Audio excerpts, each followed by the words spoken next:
तुम सबसे पहले इन इंद्रियों को सुधारो, वश में करो। ये ज्ञान विज्ञान का नाश करने वाले महापापी काम को अवश्य बलपूर्वक मार डाल। भगवान आदेश कर, ज्ञान विज्ञान नाशनम पाप मानम प्रजहीनम। पाप मानम केवल पाप ही कराते हैं, पाप से पाप ही बनता, कभी पुण्य नहीं होता, ध्यान रखना। धर्म पूर्वक जो कमाया जाता है उससे पुण्य होता है, पाप पूर्वक कमाई से कभी पुण्य नहीं होता, चाहे सब का सब लुटा दो जाके। वो जिस जिसकी बुद्धि में जाएगा उसकी बुद्धि भ्रष्ट करेगा और उसका पाप उसको लगेगा जिसने दिया है। पाप मानम ही प्रजहि, काम संपूर्ण पापों की जड़ है। काम उत्पन्न होने पर केवल पाप ही पाप बनता है। आगे चल करके ये काम इतना ढक देता है कि वो राक्षस हो जाता है, उसको समझे में नहीं आता है कि मैं कर क्या रहा हूं। जो आजकल समाज में धीरे धीरे आसुरी प्रवृत्ति फैल रही है, विवेक को ढक करके अंधा बना देता है काम। पूज्य जनों में, पवित्र संबंधों में भी मनमानी आचरण होने लगते हैं। उसको एक ज्ञान ही नहीं रहता कि मैं पाप कर्म कर रहा हूं। महापतन पातकी स्वरूप उसका हो जाता है जिसको काम अपने अधीन कर लेता है। इसलिए भगवान कह रहे हैं इस महापापी को अवश्य मार डालो। अर्जुन, जैसे कुछ लोगों की सोच, सत्संग सुना तो लगा गृहस्थी मार्ग ठीक नहीं, चलो छोड़ देते हैं। दो मार्ग हैं भगवान के ही बनाए हुए, एक निवृत्ति मार्ग, एक प्रवृत्ति मार्ग। अगर आप प्रवृत्ति मार्ग में प्रवृत्ति से ठीक से चलेंगे तो गृहस्थी में रहते हुए भी आप निवृत्ति माने जाएंगे। कैसे? जैसे सबसे पहला आश्रम है ब्रह्मचर्य आश्रम, सबका, चाहे गृहस्थ हो चाहे विरक्त हो, पहला आश्रम ब्रह्मचर्य आश्रम है। कुछ ब्रह्मचर्य आश्रम से नैष्ठिक ब्रह्मचर्य को चले जाते हैं निवृत्ति मार्ग में, और कुछ ब्रह्मचर्य आश्रम से गृहस्थ आश्रम को चले जाते हैं, पर सबसे पहला आश्रम ब्रह्मचर्य है।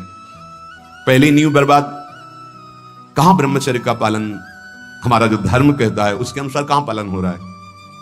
जब तक पाणी ग्रहण संस्कार विवाह नहीं हुआ तब तक ब्रह्मचर्य का आदेश शास्त्र में वो असमर्थ हो गए। आज अगला गृहस्थ धर्म, जिससे पाणी ग्रहण किया आजीवन उसी के प्रति भाव रखना। संतानोत्पत्ति धर्म रूपी काम, आगे चलकर आपको वैराग्य हो जाएगा, अपने आप वैराग्य हो जाएगा, भोगों से वैराग्य हो जाएगा, क्योंकि धर्मो रक्षति रक्षिता। आप धर्म से चल रहे थे, इसलिए तीसरा मार्ग वानप्रस्थ।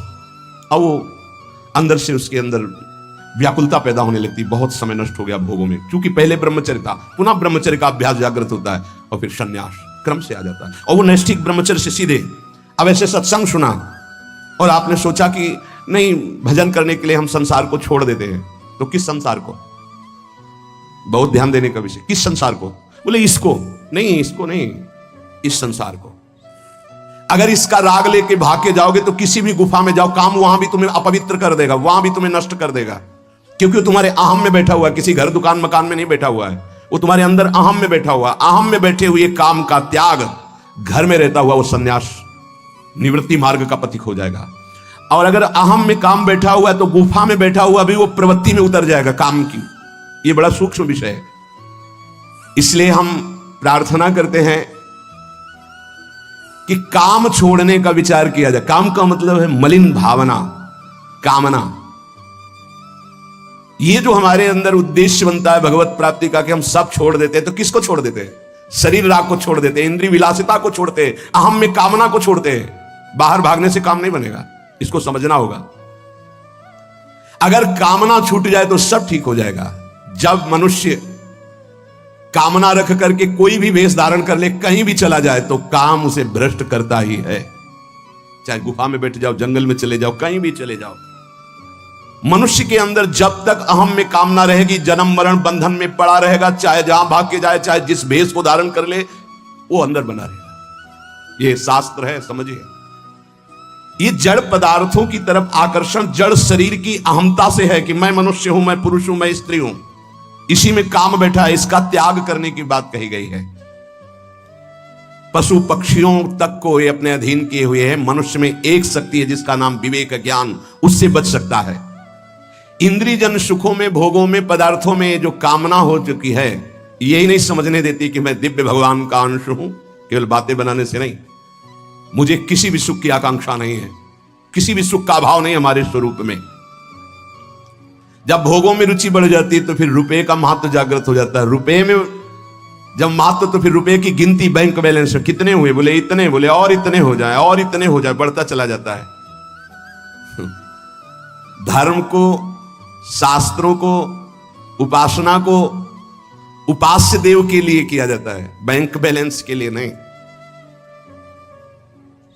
अगर हमारे उपदेश का फल रुपया है, हमारे प्रवचन का फल रुपया है, हमारे अंदर का उद्देश्य रुपया है, शास्त्रों का भाव नहीं समझ पाएंगे, ज्ञान ढका रहेगा, जागृत नहीं होगा।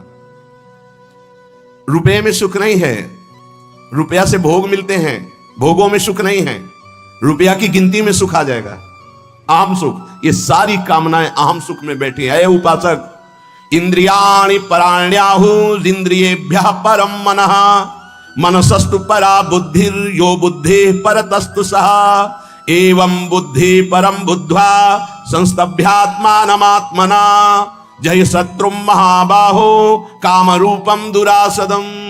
हे अर्जुन, ध्यान दो, तुम जीत जाओगे, काम पर विजय प्राप्त कर लोगे। क्या? इंद्रियों से, स्थूल शरीर से श्रेष्ठ, सबल, प्रकाशक, व्यापक और सूक्ष्म मन है। स्थूल शरीर इंद्रियों से सबल, इंद्रियों का प्रकाशक, व्यापक मन है। मन से भी पर, बलवान, निर्णायक, प्रकाशक बुद्धि है, और बुद्धि का जहां से प्रकाश हो रहा है वो अहम है, और उस अहम में काम बैठा हुआ है। दुश्मन का पता चल जाए तो मारने में देर नहीं लगती।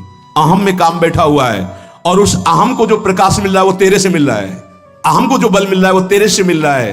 तू ऐसा जान करके अपने आप को इस काम के वश में ना होने दे, और अपने बल से इस काम रूपी दुर्जय शत्रु को मार डाल। व्याख्या, इंद्रियाणि पराण्याहु, ये जो आप ढांचा देख रहे हैं स्थूल शरीर, इसमें जो कर्मेंद्रियां हैं, जो ज्ञानेंद्रियां हैं, जिनसे कर्म होता है, जिनसे विषयों का ज्ञान होता है, ये बहुत बलवान इंद्रियां हैं। अपने स्वरूप में आ जाए तो अज्ञानी पुरुष से कुछ भी करवा लें, ये बहुत बलवान है। ये प्रवचन से नहीं रुकती, ध्यान रखना। प्रवचन देने और सुनने से नहीं रुकती हैं, ये भजन से रुकती है। जितना भजन करोगे उतने ही आप इंद्रियों पर शासन कर पाओगे, नहीं तो बातचीत केवल रहेगी। मुख्य बात हमारी समझ लीजिए, अनुभव की बात कहता हूं, जीवन भर की बात कहता हूं, संतों की बात कहता हूं, शास्त्रों की बात। जब तक आपके पास नाम जप रूपी बल इकट्ठा नहीं हो जाएगा तो ये बातें सुनोगे, समझ में नहीं आएगी, समझ में आ जाएगी तो जीत नहीं पाओगे। जीतने और समझने की बात केवल भजन से होती है, भजन में रुचि बहुत कठिन है। इसलिए खूब प्रवचन हो रहे हैं, पर प्रभाव उसका बहुत कम जनों के हृदय में पड़ रहा है। उन्हीं के हृदय में पड़ेगा जो नाम जपना शुरू कर दिए हैं। जिनका नाम जप जितना प्रबल है, उतने प्रवचन का प्रभाव दूसरों पर पड़ेगा, अपने ऊपर पड़ेगा। भजन, ये तो आप निश्चित समझ लीजिए। बारी मथे घृत होए बरु सिकताते बरु तेल, बिनु हरि भजन न भौतरी या सिद्धांत अपेल। बिना भजन के बातें ही बातें रहेंगी। पर्यो प्रवाह काल के कदापि छूटी है नहीं, चाहे जो और उपाय कर लो, अगर नाम जप नहीं किया तो काल के प्रवाह से नहीं बच सकते। ये महाबली नाम तुम्हें महाबल प्रदान करेगा हर समय। चतुर शिरोमणि वही जो हर समय राधा राधा राधा राधा। इंद्रियां विषयों से बलवान है। अगर हमारी नेत्र इंद्री कहीं अंदर, तो बाहर सामने विषय रखा हो नहीं घसीट पाएगा। विषय से श्रेष्ठ पर इंद्रियां हैं।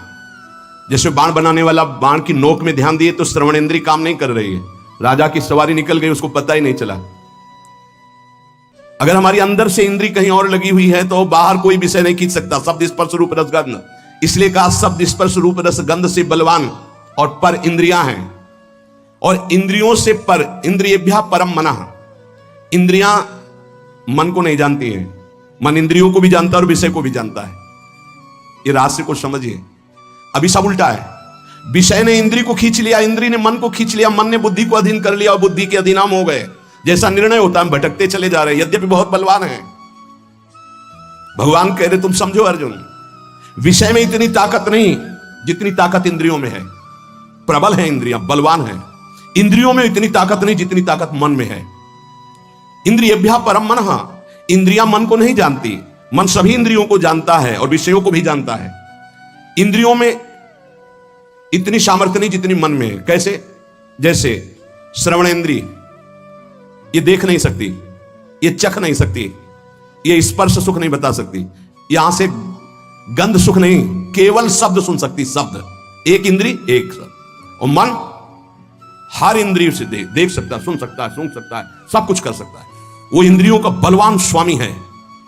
इंद्री अपने विषय को जानती, जैसे घ्राणेंद्री, ये केवल गंध को जाने की बस, यहां से शब्द का परिचय नहीं मिलेगा, यहां से रस का परिचय नहीं मिलेगा, केवल सुगंध का परिचय मिलेगा। त्वचा केवल स्पर्श को जानती है, यहां से गंध का परिचय नहीं मिलेगा, शब्द का परिचय नहीं मिलेगा, रस का परिचय नहीं मिलेगा।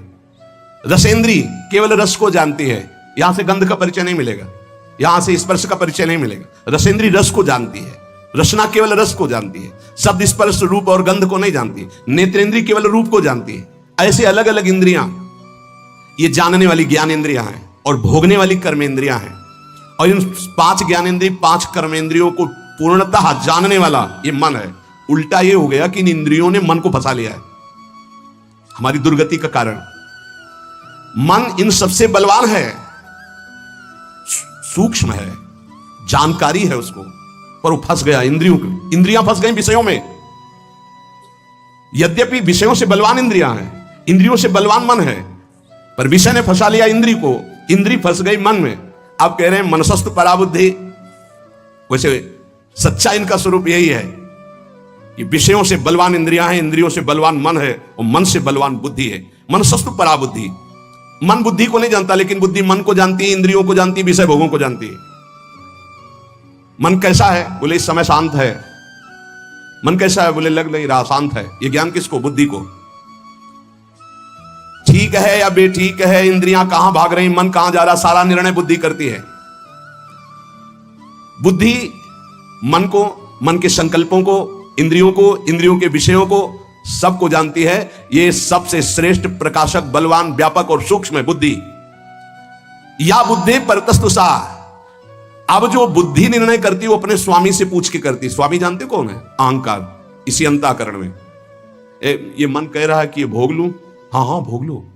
बुद्धि, बड़ा सुख मिलेगा, मन कह रहा है, हाँ हाँ ठीक है। ये देख लूं, ये छू लूं, ये सूंघ लूं। और अहंकार में बैठा हुआ चोर ये काम है, इतनी ऊंचाई पे बैठा, इसीलिए जल्दी मारा नहीं जा सकता।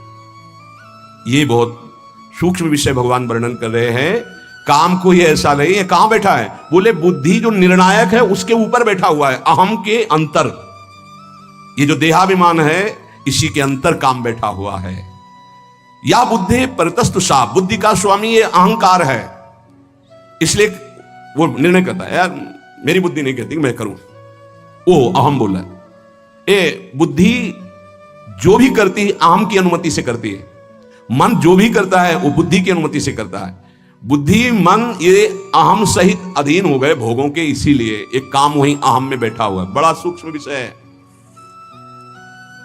अपने को परम स्वतंत्र मानता है, पर अधीन है बुद्धि, मन और इंद्रियों के, इसलिए इसकी दुर्गति हो रही है। ये अहम जो अंतःकरण का है ना, या पूरा चैतन्य है ना पूरा जड़ है,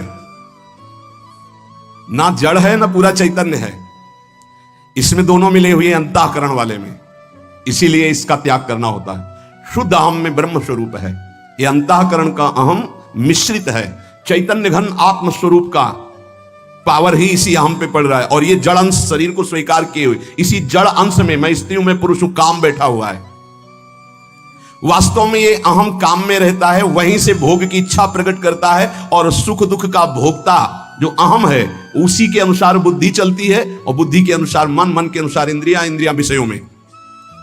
सीधे अहम विषयों से आकर्षित है, पूरा सिस्टम उल्टा हो गया। मैं देखना चाहता हूं, मैं भोगना चाहता हूं, मैं सूंघना चाहता हूं, पूरा सिस्टम गंदा हो गया है। नहीं, जिसे कहते हैं पूरा सिस्टम भ्रष्ट हो गया, पूरा सिस्टम गिर चुका है। इसी की साधना हो रही है, ये भगवान उपदेश कर रहे हैं।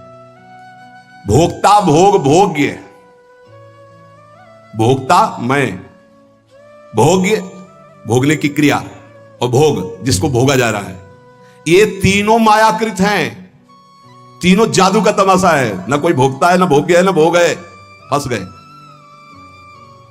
इतना आकर्षण भोगों में है कि भोक्तापन का जो अहम है, एक तरफ भगवान है, वो भगवान को छोड़ देगा, भोग को स्वीकार कर लेगा। ऐसे ही अपने लोग किए हुए हैं ना।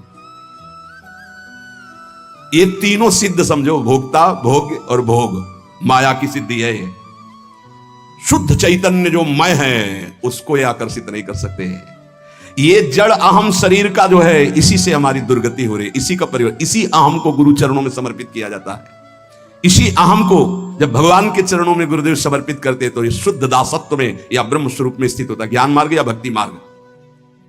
ये जो चैतन्य से अहम प्रकाशित हो रहा है अंतःकरण का, ये सबका आश्रय, सबका आधार, सबका कारण, प्रेरक, श्रेष्ठ, बलवान, प्रकाशक, व्यापक, सूक्ष्म, ये है।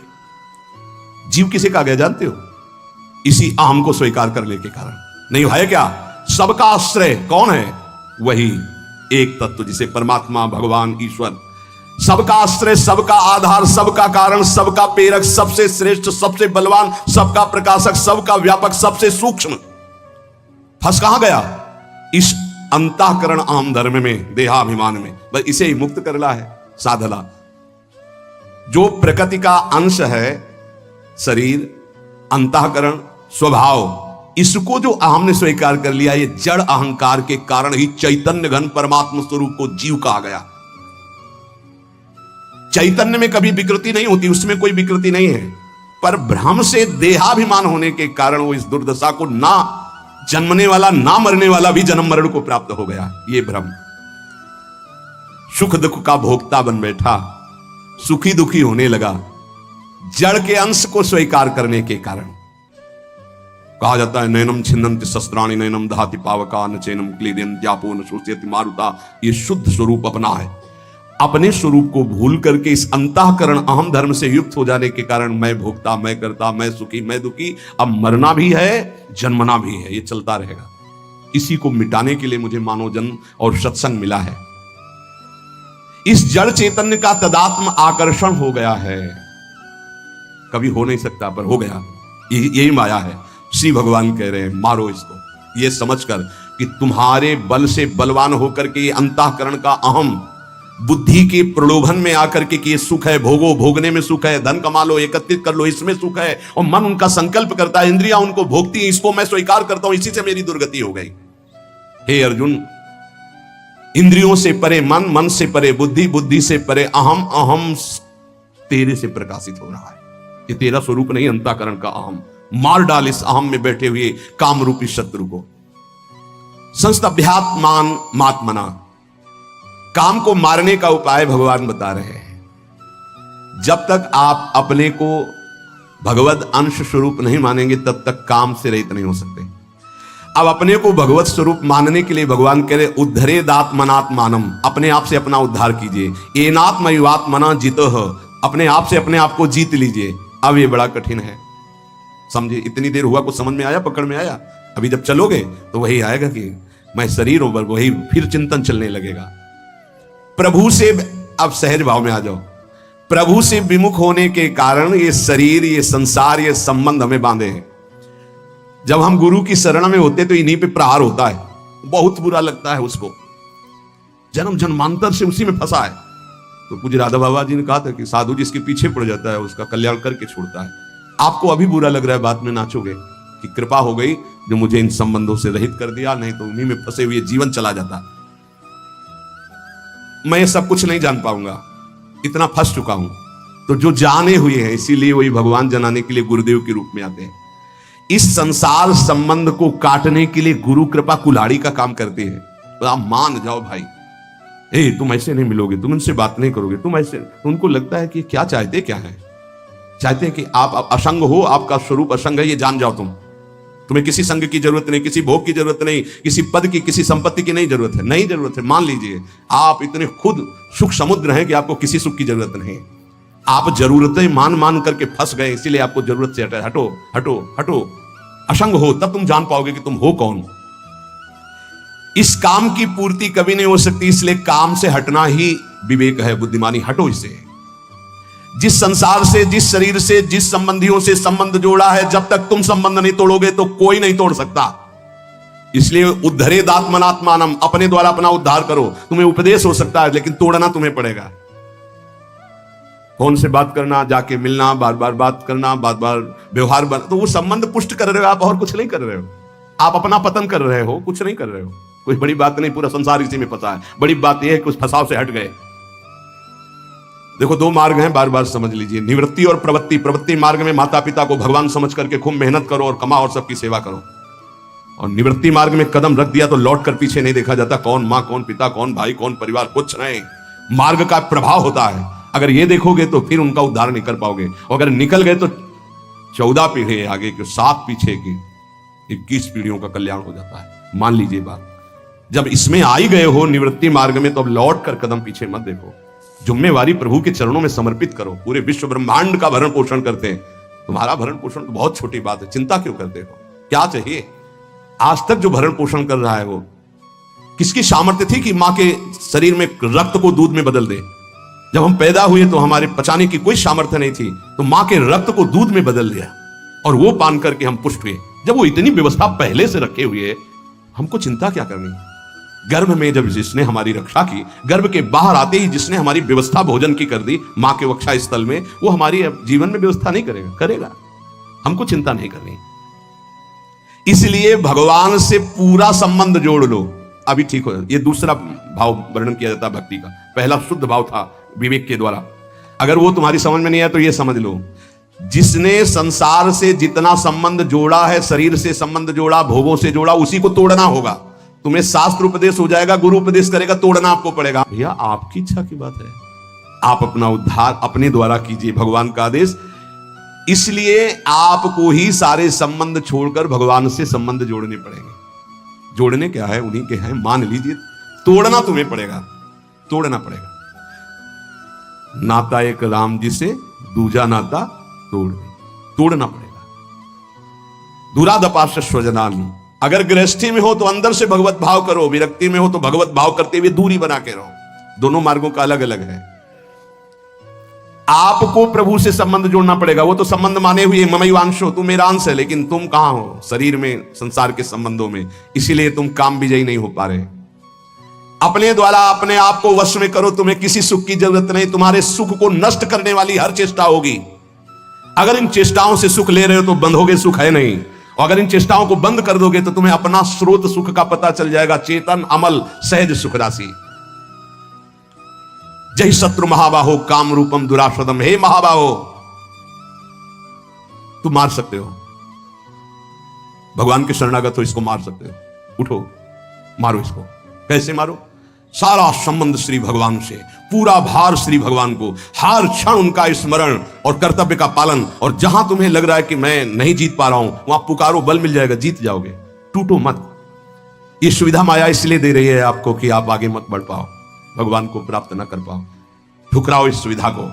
जो आंतरिक सुविधाएं भागवतिक है उनको स्वीकार करो, बाह्य सुविधाओं को उतना जितना जीवन की यात्रा के लिए आवश्यक है, बस निकल जाओगे। काछ वाच मन निश्चल राखे, धनी धनी जननी तेरी रे। नरसिंह मेहता जी के। इंद्रियों को वश में करो। नेत्र सबसे खतरनाक, इनको बहुत सावधान रखो, बहुत बहुत। ये चंचलता, नेत्रों की चंचलता। भगवत चर्चा हो रही तो हो सकता है शब्द ना सुन पाओ, लेकिन विषय चर्चा हो रही है तो आप 10-5 हाथ दूर होगे तो भी श्रवणेंद्रिय पकड़ लेगी क्या बातें हो रही। निंदा स्तुति विषय चर्चा। इंद्रियों को शासन में रखो, इंद्रियों को वश में करो, क्योंकि ये ज्ञान विज्ञान का नाश करने वाले महापापी काम इन्हीं के वशीभूत होकर तुम्हें नष्ट करते। मार डाल इस पापी को। भगवान के पाप मानम प्रजहेनम ज्ञान विज्ञान नाशनम। मार इस काम को, नष्ट कर। तस्मात् तुम इंद्रियाण यादव नियम भरतर्षभ। ये महाभारत सबको लड़नी पड़ेगी, महाभारत सबको लड़नी पड़ेगी। अगर आपको अपने स्वराज सिंहासन पर बैठना है, मुक्त होना है, तो ये युद्ध स्वीकार करना पड़ेगा, ये चुनौती स्वीकार करनी पड़ेगी। भगवान कह रहे हैं इंद्रियों को वश में कर, ज्ञान विज्ञान का नाश करने वाले इस महापापी काम को अवश्य बलपूर्वक मार। भगवान आदेश कर रहे हैं। पाप मानम प्रजहेनम ज्ञान विज्ञान नाशनम। तस्मात् तुम इंद्रियाण यादव नियम भरतर्षभ। इसलिए पहले इंद्रियों को काबू करो। जैसे इंद्रिय से शुरू करो, मुख्य द्वार। ये ज्यादा रजोगुणी भोजन पाने पर चंचल होती। जब ये चंचल होती तो हर इंद्रियों में चंचलता। इसको संभालो। उचित आहार, सात्विक आहार, कम स्वाद वाला आहार, बच जाओगे। ज्यादा स्वादिष्ट पाने की कोशिश मत करो। अगर रसेंद्रीय स्वाद नहीं छोड़ पाए तो जनेंद्रीय का स्वाद छोड़ पाना बड़ा कठिन हो जाएगा। इंद्रियों को विषयों में संयोग मत होने दो। भोग बुद्धि से प्रवृत्त ना करो। केवल जीवन निर्वाह बुद्धि से, प्राण पोषण के लिए पहले यहीं से शुरुआत करो, रसेंद्री से। प्राण पोषण के लिए अन्न जा रहा है, स्वाद के लिए नहीं। आप नहीं हो भोक्ता, ये रसेंद्री का है। इतनी जबान में रखी गई पूरी बात। यहां के नीचे कोई मतलब नहीं है क्या जा रहा है, इससे यहां कोई स्वाद नहीं। बस ये 2 अंगुल 3 अंगुल का खेल है। इसे क्या गुलाब जामुन है या क्या, बस ये जहां अंदर गए ना तो फिर और कुछ मांगे होने लगेंगी। रसेंद्री से स्वाद। अब अगर जरा सा नमक कम हुआ तो हल्ला मचाने लगे, नमक लाओ थोड़ा कम है। भैया किसके लिए स्वाद बना? कभी कभी तो मनाओ कि नमक डालना भूल जाए, फिर देखे कैसा लगता है। कभी कभी बिना स्वाद के भी भोजन पाना चाहिए। हाँ, ऐसा करो, मन चंचलता रहित हो जाए, इसके लिए सात्विक भोजन करो। अच्छे अच्छे पदार्थ इसको दिखा दो। हाँ, जैसे आज साधु सेवा भंडारा ऐसे जैसे होता है कभी ऐसा उत्सव आदि में दिखा, गुलाब जामुन जब परोसने आवे तो क्यों आज थोड़ा बस दिखा, वो जले गए। हाँ बोल दे अंदर। हाँ, गरम गरम धुआं उठता हुआ समोसा, हरी चटनी, लाल चटनी और वो सेवई नमक वाली। हाँ ऐसे। अब ये खा के तुम ध्यान करोगे किसका? अब ये निर्णय तुम करो। ये चीजें खा के तुम ध्यान करोगे, प्रभु का तो ध्यान होने वाला नहीं। सात्विक भोजन पाने से हमारे अंदर भजन की वृत्ति बढ़ती है, और रजोगुणी तमोगुणी भोजन पाने से भोग वासना बढ़ती है, निद्रा प्रमाद स्थिति आती है। बिल्कुल सच्ची बात समझो, ये 3 गुणों से हर सामग्री बनी हुई। इसलिए संतों ने निर्णय किया आप ये पा सकते हैं, ये पा सकते हैं, ये पा सकते हैं। खूब अनुभूति विषय, इसलिए मना किया गया आप ये नहीं पाएंगे। क्यों नहीं? भगवान ने तो सब कुछ बनाया है पाने के लिए, तो पाने के लिए भी बनाया है, तो फिर और व्यवस्था भी भगवान ने बनाई है। रौरव नरक, अंधतामिस्त नरक, ये भी भगवान ने बनाए हैं, तो इनका भी स्वाद आप लीजिए। सावधान, शतोगुणी भोजन संयम पूर्वक पाइए नाम जप करते हुए, और इतना कि बस लगे कि हाँ, थोड़ा वजन लगने लगे कि हाँ हो गया, बंद कर दो, शाम के फिर पा लेना। कोई तुम्हें तो ये है नहीं कि पता नहीं मिले कि ना मिले, कई दिन मिले कई दिन ना मिले। उसमें होता है कि अब जो मिला है डाल लो, पता नहीं कई दिन बाद मिले। तो आप लोगों को तो एक मिलता है, तो संयम में आपके प्रयास व्यवस्था श्री जी ने सबकी कर दी। तो संयम से आहार, और अच्छे पदार्थ ना लो तो अच्छा है, अगर लो तो बहुत कम लो, थोड़ा।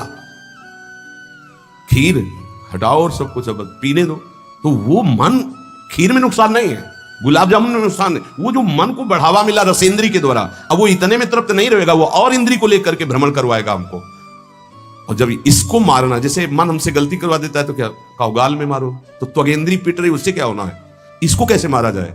इसको ऐसे मारा जाता है, ऐसे जैसे गुलाब जामुन। भैया आज हमारा पेट दर्द कर रहा है, वो कह रहा नहीं, कहो नहीं नहीं बिल्कुल नहीं कहेंगे। वो जो मन को पीड़ा हो रही है, अब वो पिटाई हो रही है। साधक मन को बहुत दुलार करता, पीट नहीं पाता। इसको पीटना सीखो, बहुत जल्दी ठीक हो जाएगा। ये कहता है आज ये देख ले, हाँ हाँ बढ़िया है, चलो चतुरासी जी शुरू करते हैं। वो कहेगा नहीं नहीं चतुरासी जी शुरू कर। उसको मारना है तो उसके विपरीत चलना पड़ेगा। साधक से गलती होती, मन को मारना है और वो मारता और किसी को है।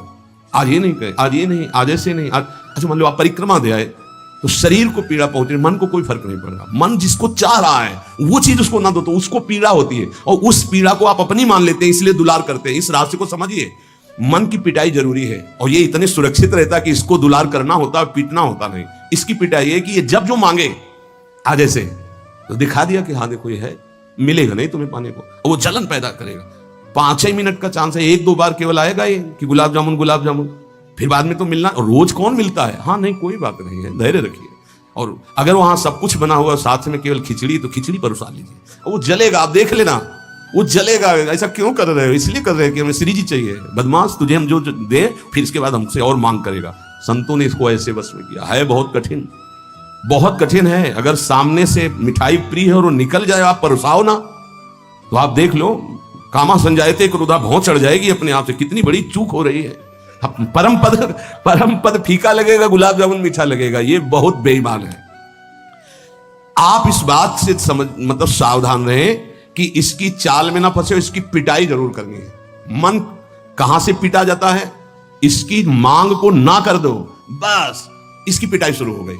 ये कह रहा है ये चाहिए, उसके विपरीत नहीं। अब वो जलेगा, पवित्र हो जाएगा। और उसने मांगा, वो आपने दे दिया, अब वो और मांग रख देगा, वो आपको परेशान कर। तस्मात् त्वमिन्द्रियाण्यदौ नियम्य भरतर्षभ। हे अर्जुन, ये राग पूर्वक जब किसी वस्तु को पाता है। अच्छा, और दूसरा उपाय, गुलाब जामुन पाना है या 5 गुलाब जामुन दे, थोड़ा नमक ले आना और साथ वो कहेगा नहीं नहीं नमक, गुलाब जामुन पाना, मिला दे, अच्छे से नमक मिला लिया, गुलाब नहीं नहीं पाओ ना गुलाब जामुन। ये उसकी मार है, पर ऐसा साधक मारना नहीं चाहता। सब्जी साइड में करके एकदम दोना में लग, रस सहित जे ही ऐसे किया, पूरा फूटा मुंह में। तो अब वो मन का पोषण हो रहा है, हर वस्तु का ऐसे ही, हर विषय का ऐसे ही है। तो अब अपने लोग मन को तो समझ नहीं पा रहे, उसको पीट नहीं पा रहे, वो हमको फंसा के पीटता चला जा रहा है। बहुत पीटता है, देख लो, बहुत पीटता है मन, बहुत पीट, इसकी पिटाई चाहिए। कोई गुरु कृपा पात्र इसको पीटना शुरू करता है, यही उसकी पिटाई है कि इसके विपरीत चलो, जो मांग इसकी हो रही है उसके विपरीत चलो। जैसे बहुत बढ़िया स्वादिष्ट सब्जी बनी है, अब उस खीर भी परोसी गई, तो खीर और सब्जी दोनों को मिला दो, ना सब्जी का स्वाद ना खीर का स्वाद, 2 रोटी 3, वो जलेगा कि यार तुम कैसा क्यों कर रहे हो, बस तुम कर रहे हो ऐसा। तो रसेंद्री ठीक हुई तो सब ठीक हो जाएगा। शास्त्रों में वर्णन किया गया, धैर्यवान वही है जो रसेंद्री और जनेंद्री को, बस 2 इंद्रियों की चर्चा हुई और तो सब अपने आप हो जाएंगी। और रसेंद्री प्रधान, रसेंद्री ना हुई तो फिर आगे जो राग पूर्वक भोग, कोई भी भोग किया जाए, वो बिल्कुल द्रवित हृदय में छप जाता है, बार बार पीड़ा पहुंचाता है, ना चाहते हुए भी साधक का पतन कर देता है। यही है, ना चाहते हुए पाप कौन करवाता है। आहार का बहुत बड़ा फर्क पड़ता है। अगर हम आहार पर संयम कर लें तो निश्चित काम पर विजय प्राप्त की जा सकती है। अगर आहार पर संयम नहीं, उचित आहार से आप देखना, खाते खाते मर जाते हैं, लेकिन खाने की इच्छा पूर्ति नहीं होती। यही चमत्कार माया का। 2 रोटी डाल लो, फिर भजन देखो कैसा होता है, देख लो ना आप करके। खट्टी डकार आ रही है यहां से, फिर भी शाम के बैठे हैं, आलू का पराठा और चटनी ये और वो, फिर जाके पचाने में पूरी ताकत। भजन कैसे करोगे? थोड़ा भोजन करो, खाते खाते मर गए यार। आज यहां का, कल वहां का, परसों यहां का, संसारी पुरुष इसी में लगे रहते हैं। सुनो, उतना डालो जितना प्राण पोषण के लिए। कभी ऐसा देखो कि पेट में वजन ना आने पावे। अगर आपको भजन बढ़ाना है तो पेट में वजन ना आने पावे। ऐसे जब बैठो और भोजन शुरू करो, जहां लगने लगे कि पेट में कुछ आ, वहीं बंद कर दो। और 1 दिन का अभ्यास, निर्णय करो कि 2 रोटी इतना इतना इतना हो, उतना ही। ये बार बार बांटना और बार बार पाना, ये साधकों के लिए ठीक नहीं है। एक बार रखवा लो, 4 रोटी से दाल सब्जी बस खत्म। आपका घर है, आप श्री जी का प्रश्न, बस एक बार, और उसी को पाके अपना भजन करो। धिक्कार है जीवन को, खाते खाते अवस्थाएं बदल गई, बचपन से लेकर 50-60 वर्ष के, वही खाने की इच्छा। कभी तो थोड़ा मन वही फंसाए है, मृत्यु आ जाएगी फिर भी खाने से तृप्ति नहीं होगी। एक बार इस रसेंद्री को काबू में किया जाए, भोजन पर सावधान, थोड़ा अल्पाहार, इतना जिससे हमारे प्राणों का पोषण हो जाए, सब ठीक हो जाएगा। आप देख लेना, अल्पाहार। अगर भोजन सुधार नहीं होगा तो फिर भजन में सुधार नहीं होगा। भोजन, बहुत प्राण शक्ति प्रबल है आपकी, ऐसे नहीं निकल जाएगी। बहुत प्राण शक्ति बलवान होती है। वायु, अन्न, जल उचित चला गया तो खूब साधना बनेगी। इसलिए कोई भी वस्तु राग पूर्वक सेवन न की जाए। ये ज्ञान मार्ग, भक्ति मार्ग, जो मार्ग के उपासक, उनको इस बात पर विशेष ध्यान रखना, चाहे गृहस्थ हो चाहे विरक्त हो। शास्त्र के अनुसार कर्तव्य कर्म होने चाहिए और राग रहित आहार विहार होना चाहिए। पूज्य श्री पंडित गया प्रसाद जी के शिष्य मास्टर बाबा, उनके पास जितने साधक रहते थे तो उनकी सब्जी में नमक नहीं, खीर में चीनी नहीं, ऐसे ही उल्टा सीधा बनता था। तो जानते हो कैसा साधक रहते थे? 2-4, जब दंडोती परिक्रमा लगा रहे थे तब वहां गए थे 2-4 साधक। जब शाम के मिला ना तो वहां कुछ पकड़ में नहीं था कि रोटी से सब्जी पाओ तो कुछ पकड़ में आवे, या दूध और चावल मिला के रखा गया तो कुछ पकड़ में, कुछ पकड़, न मीठा न खट्टा न नमकीन न कुछ। वो भगवत धाम को प्राप्त हो चुके हैं, बहुत अच्छे महात्मा थे पूज्य मास्टर बाबा जी। ये बड़े बड़े महापुरुष ऐसी चाल क्यों चलते हैं? क्योंकि वो अपनी इंद्रियों को काबू में रखना साधकों को सिखाते हैं। काम को मारने के लिए सबसे पहले इंद्रियों का नियमन करने को श्री भगवान कह रहे हैं। तस्मात् त्वम इंद्रियाण न्यादौ, नियम में भरतर्षभ, इनको पहले कंट्रोल में करो। कान से भगवत वार्ता, अच्छी वार्ता सुनो। नेत्रों से अगर कहीं एक बार कोई ऐसा दृश्य उपस्थित हो जाए प्रकृति में तो प्रणाम करके दोबारा नेत्र मत पहुंचाओ। जहां आकर्षण हो वहां बार बार नेत्र मत पहुंचाओ। वाणी से कभी अश्लील संभाषण, गंदी बातें मत करो। खान पान संभालो, इंद्रियों को संभालो, ठीक हो जाएगा। जब तक साधक इंद्रियों को संभालता नहीं तब तक उसकी दृष्टि भगवान की तरफ न रहकर भोगों की तरफ होगी। आज ये बनेगा। अच्छा, और पहले से संकल्प मन बना लिए इस में तो ये ज्यादा नहीं, तो ऐसा है कि आप जो चाहो जितना ले सकते हो। हाँ हाँ, खुली छूट है। इंतजार हो रहा कब वो 11 बजे, कब 12 बजे। ये संकल्प विकल्प को मारना है। कभी कभी ऐसा कर लिया करो, ज्यादा मन तैयार हो गया ना कि आज तो उत्सव है, बहुत गोल कर दिया, आज उपवास करेंगे हम, सब मत करना नहीं तो गड़बड़ हो जाएगी। अलग अलग उत्सव में एक एक दो दो, आज नहीं पाएंगे, आज भूखे रह करके रहे। फिर आप देखो जो आपको मन जलन पहुंचाएगा वही मन को अधीन करने के बिना इसके अधीन नहीं होने वाला। ये भी बात समझ लीजिए, यहीं से अधीन किया जाता है। जैसे अपने लोग अब सावन भर केवल गंगा जल पी कर रहेंगे, जो भगवान शिव की उपासना गंगा किनारे सावन खूब आराम से 2 4 5 दिन शिथिलता होती है, इसके बाद वो शरीर उसी ढांचे में ढलने लगता है। वो गंगा जी में सब सामर्थ्य विराजमान है। सही, कभी हम अपने शरीर को शक्तिहीन अनुभव नहीं किया। गंगा जल में इतना पावर विराजमान है, ऐसे पदार्थ विराजमान है। उस समय जब गंगा जल ही केवल बहुत सामर्थ्य उसमें, कभी ऐसा नहीं लगा। जब गंगा जल पीते थे तो लगता साक्षात माँ का दूध पी रहे हैं। एक विशाल अंदर से उत्साह प्रकट होता था। 2 4 दिन के बाद शिथिलता खत्म हो जाती है और वो शरीर पचाने लगता है। जो अन्न की मांग करता है वो धीरे धीरे शांत होने लगता है। मनुष्य की प्रवृत्ति इंद्रियों की मांग को पूरी करने में है। आज तो घर में नहीं, आज चलते हैं होटल में खाएंगे, यहाँ के नहीं, गाड़ी में बैठे आज छठी करा वाले होटल, ये क्या है आज वहां, ये है क्या? अरे बोले जिंदगी का यही तो लाभ है। तो भैया ये जिंदगी का लाभ नहीं है, ये जिंदगी के लाभ को नष्ट करने वाली हानि है।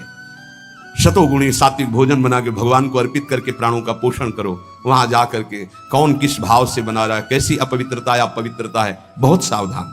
सबसे पहले काम इंद्रियों को फंसाता है, जिससे उसमें विषय की कामना होती, फिर काम मन को अधीन करता है, फिर बुद्धि को अधीन करता है, और ये सब 1 सेकंड के कम हिस्से में हो जाएगा। एकदम फैल गया कि तुम्हें विचार करने का अवसर नहीं मिला। परंतु जो साधक इंद्रियों की कामनाओं में ही ब्रेक लगा दिया, भगवान कह रहे हैं वो भावपूर्वक कर्तव्य का चिंतन करता है, नहीं, ऐसे साधक को शीघ्र भगवत प्राप्ति हो जाती है। ध्यान दीजिए, सबसे पहले इंद्रियों में ही काम पैदा होता है और विषय आकर्षण करता है। और विषय जब कामना पैदा होती तो विषय कर्म करने की चेष्टा होती है, कोई भी कामना किसी भी इंद्रिय की। और जो विषय कर्म में फंस जाता है उसका पतन हो जाता है। और जो उपासक इंद्रियों की चाह को, कामना को पूर्ण नहीं होने देता, वो उसको कर्तव्य का बोध होता रहता है। जो अपने कर्तव्य का बोध करता है, मेरा कर्तव्य क्या है, वो शीघ्र ही अपना उद्धार करने में समर्थ हो जाता है, भगवत प्राप्त हो जाता है। एनम ज्ञान विज्ञान नाशनम, ये ज्ञान विज्ञान का नाश करने वाला काम है। तुम्हारा कितना भी अनुभव ढक देगा, कितना भी बुद्धि आपकी प्रवीण हो, बड़े बड़े जवाब देने वालों को लाजवाब कर देता है। ऐसा है, काम ऐसा है कि बहुत जवाब देने वाले को जवाब रहित कर देता है। उसका उत्तर नहीं दे पाओगे जब काम तुम्हारे अंदर प्रश्न करेगा। विज्ञान अनुभव साधना का साथ ढक देगा, ज्ञान विज्ञान दोनों को। तत्व ज्ञान का यहां बात नहीं है, क्यों? ज्ञानी का शब्द है शास्त्र ज्ञानी से, बोध संपन्न महापुरुष से नहीं स्वात्मारामम विषयमृत तृष्णाम भ्रमयति। यहां भक्त जो अभी साधन काल में है, प्रेमी भक्त के नहीं, दो को कोई परास्ती नहीं कर सकता। प्रेम लक्षणा भक्ति से युक्त महापुरुष और तत्वबोध महापुरुष, ये ज्ञानी शास्त्र ज्ञानी, और ये भक्त अभी साधन मार्ग का। कामना संपूर्ण पापों की जड़ है। पापमानम ही प्रजय, इसलिए कामना उत्पन्न होते ही पाप क्रिया में रुचि हो जाती है।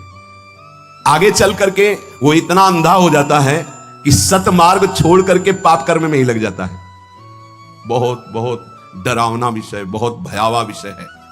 भगवान इसलिए काम को महापापी बता करके आज्ञा करते हैं कि साधक इसको अवश्य मार डाले। प्रभु मानसिक भाव को बहुत जल्दी स्वीकार करते हैं।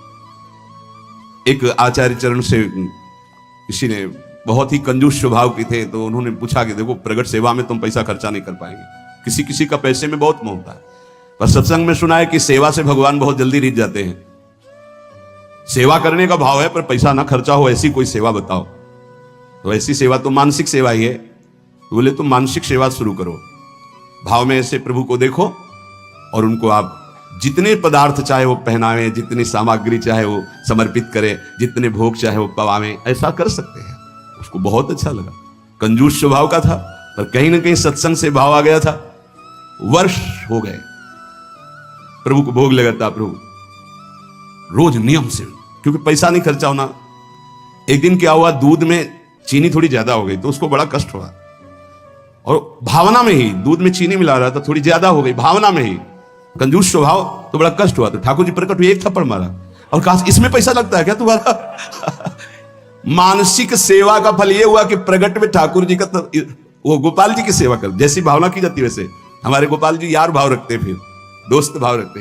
उनका सारे इसमें तेरी चीनी में पैसा लगा क्या, क्यों तू जलने लगा कि ज्यादा चीनी हो गई? एक भगवत साक्षात्कार हो गया, प्रभु ने स्पर्श कर लिया मानसिक सेवा से। मानसिक सेवा का बड़ा प्रभाव प्रगट में भी उसका प्रभाव झलक जाता है। पूज्यपाद श्री रघुनाथ दास गोस्वामी राधा कुंड में, जिनकी समाधि विराजमान है, राधा कुंड में विराजमान थे। स्वास्थ्य गड़बड़ हुआ तो श्री वल्लभाचार्य जी के निज वैद्य गए। समस्त ब्रजवासी जन थे, बाबा सैया पे पड़े हुए थे, बड़ा कष्ट था शरीर में। बड़े बड़े महापुरुषों को कष्ट शरीर देखे गए, वो क्या लीला है ठाकुर जी जाने। वो अपने भक्तों का कष्ट लेते हैं या प्रारब्ध भोग होता है या भगवान का विधान होता है, इसका निर्णय भगवान जाने। निर्णय नहीं किया जा सकता, क्योंकि अगर प्रारब्ध की तरफ देखें तो जब भगवान को समर्पित हो गए तो संचित प्रारब्ध क्रिमाण इतने बलवान नहीं होते कि भगवान के भक्त को पीड़ा पहुंचा सके। ये भी सिद्धांत समझ में नहीं आता। भगवान अपने भक्त को कष्ट देते हैं, ये भी सिद्धांत समझ में नहीं आता, क्योंकि इतने वात्सल्य समुद्र हैं, वो जन को सुख देते हैं, कष्ट क्यों देंगे? अब वो भक्तों का अपने कष्ट ले लेते हैं, ये थोड़ा समझ में आता है कि जो सिद्ध महापुरुष होते हैं वो अपने निज जनों को स्वस्थ और सुखपूर्वक भजन में लगे रहे, इसलिए वो ऐसा। क्योंकि हमें यह समझ में नहीं आता कि इनका कोई प्रारब्ध होगा, क्योंकि वो प्रारब्ध भस्म करने की सामर्थ्य वाले महापुरुषों के शरीरों को कोई प्रारब्ध दंड दे सके, ऐसा समझ में नहीं आता। भगवान को जो समर्पित हो गया, पीछे एक बार सत्संग में ध्यान कीजिए, सुनाया गया था कि नाम जापक में इतनी अपार सामर्थ्य है, वो प्रारब्ध को भस्म कर देता है, प्रारब्ध स्वतः ही नष्ट हो जाता है। कोई बहुत प्रबल प्रारब्ध हुआ तो वो भी उनकी अनुमति से उनके पास आता है, वो स्वीकार करना चाहे तो आएगा, अन्यथा वो भी भस्म हो जाएगा। बड़े बड़े महापुरुषों के जीवन में थोड़ा भेद खुलता है भाई जी के पावन चरित्र को पढ़ के, कि जब भाई जी को बहुत पीड़ा गुदाद्वार में और बार बार ऑपरेशन, फिर भी ठीक नहीं और भर्ती, तो बाबा को बड़ी पीड़ा हुई कि ऐसा क्या प्रारब्ध भाई जी का। तो श्री कृष्णचंद्र जो प्रगट भय और राधा बाबा से कहा आपका प्रारब्ध है, भाई जी का प्रारब्ध नहीं। बाबा को पता चला मेरा प्रारब्ध है, तो सीधे भाई जी के पास गए, बोले अच्छी बात नहीं है, आपने ऐसा क्यों किया? बोले क्या? बोले आपने मेरा प्रारब्ध क्यों ले लिया? अरे बोले व्यर्थ की बातें क्यों करते हो? बोले आप बहाना नहीं चलेगा, स्वयं ये परम तत्व से बताई गई बात है, ये किसी और की बात नहीं, उन्होंने बताया कि तुम्हारा प्रारब्ध है। उनका बाबा हमको इससे कोई फर्क नहीं पड़ता, और आपकी जो अनुष्ठान पद्धति इसमें फर्क पड़ जाता, इसीलिए प्रभु की इच्छा से इसको। तो ये बात समझ जाती है कि बड़े बड़े महापुरुष अपने जनों का ऐसा लीला पूर्वक स्वेक नहीं, ऐसे जो ब्रह्म स्वरूप महापुरुष हैं उनका क्या प्रारब्ध है। आकर नाड़ी पकड़ी, मानसिक सेवा की आपको बात बता है। पूज्य श्री रघुनाथ दास गोस्वामी जी की नाड़ी पकड़ी, आपने कढ़ी चावल ये प्रसाद ज्यादा पा लिया, किसी में आता है खीर ज्यादा। ब्रजवासियों ने कहा है वैद्य जी संभाल के बोलिए, जब से बाबा ब्रज में आए नियम है और हमारी वाणी जी में लिखा है, ब्रज का तक्र और लोन, नमक और मठा के सिवा कुछ जीवन में नहीं पिया बाबा श्री रघुनाथ दास गोस्वामी जी। ऐसे महापुरुष ब्रज का तक्र लोन ब्रज को लियो परस्यो नहीं कछुआन, तक्र लोन ब्रज को लियो परस्यो नहीं कछुआन, नमक और मठा के सिवा कुछ नहीं। तो उनका हम वैद्य की छोड़ देंगे, अगर इनके उदर में अभी वमन करवाओ और कढ़ी चावल या खीर कहीं कहीं आता, अगर ना निकले तो हम वैद्य की छोड़ देंगे। हम नाड़ी पकड़ के कहते इन्होंने पाया है। तो सबको लगा क्या एकांत में ऐसा भी होता है क्या कि बाहर से नमक मठा और अंदर, तो हंस पड़े पूज्य श्री रघुनाथ दास बोले जिस देश के हम प्रसाद को पाया उसी देश के तुम वैद्य हो, अर्थात साधारण ने लीला में प्रवेश पाए, आचार्य चरण के वैद्य थे। तो वैद्य जी हंस दिए। तब सबको पता चला कि मानसिक में जो भोग लगाया था वो पाया, तो प्रगट में उसका प्रभाव। अगर हम थोड़ा भी मानसिक भाव अपने ठाकुर जी के समीप करने लगे तो बहुत जल्दी लाभ प्राप्त हो जाए। 5 मिनट का है, जो नित्य सेवा में लगे उनका तो मानसिक भाव बनता ही है, उनको बनाने की जरूरत नहीं, अपने आप बनेगा। प्रगट सेवा का प्रभाव है। जैसे आप लोग घर गृहस्थी में हैं तो 5 मिनट 10 मिनट बैठ करके थोड़ा भोग लगाना सीखे, मानसिक भोग लगाना सीखे, मानसिक सेवा करना सीखे। जैसे मानसिक भोग लगाने में है, आप ऐसे भावना कीजिए सामने प्रिया प्रीतम विराजमान है, सुंदर चौकी जो चांदी के कवर से मड़ी हुई, पैसा लगेगा क्या? चांदी के कवर से मड़ी, सोने की बड़ी थाल है, छोटी छोटी कटोरियों, एक में कढ़ी, एक में ये अमुक अमुक, जितने पदार्थ चाहो ध्यान कर करके, इसमें गुजिया, ये गुलाब जामुन, ये सब पदार्थ, और फिर अपने हाथ से पवारे, प्रियाजू को पवारे, फिर लालजू को पवारे। जब लालजू की तरफ कर रहे तो हमारा हाथ पकड़ के प्रियाजू की तरफ, वो उनकी तरफ, प्रेम का ऐसा खूब आनंद लूटो। 5 मिनट अगर शुरू कर दोगे तो जन्म जन्मांतरों की मलिनता नष्ट हो जाएगी। पर यह मानसिक सेवा अपवित्र हृदय से नहीं हो सकती, ध्यान रखना। तुमको सूक्ष्म बात बता रहे हैं, अगर आप अपवित्र हृदय वाले हो तो तत्काल आपके मानसिक में ही मन गंदी बातें फेंक देगा, इष्ट के प्रति फेंक देगा। आप घबरा मत जाना। ये कई प्रश्न ऐसे एकांत में किए गए, इसलिए बहुत सावधान। अपवित्र हृदय होने के कारण जब आप श्यामा श्याम को मानसिक सेवा, तो वो गंदी बात फेंकेगा, बिल्कुल घबराना नहीं, वो गंदगी निकल, वो भले श्यामा श्याम के प्रति ही फेंके, आप डरना नहीं कि अरे अब तो हमको नरक मिलेगा, मैं बहुत पापी, कुछ नहीं।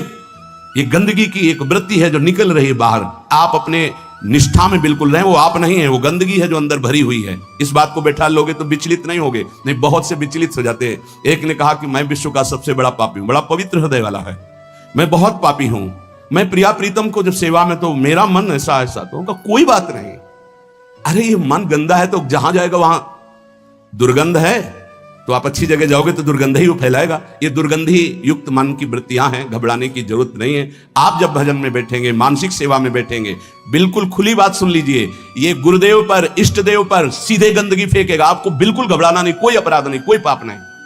आप अपनी सेवा में, बहुत गंदा है ये, आप भोग लगाओगे वहीं वो गंदी बात रखेगा, वहीं गंदगी फैला देगा, वो भोग लगाने ही नहीं देगा। आप देखना, अगर आपका हृदय मलिन है, अभी पवित्र नहीं हुआ, तो ये उपद्रव रच देगा। आपको बिल्कुल नहीं घबराना, बार बार शांत होना है।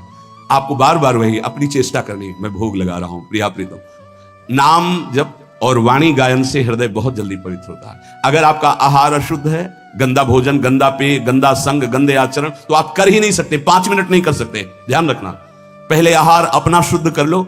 ये गंदे पेय जैसे शराब आदि है, मांस आदि है, ये सब गंदे हैं, इनको खाने से हृदय मलिन हो जाता है।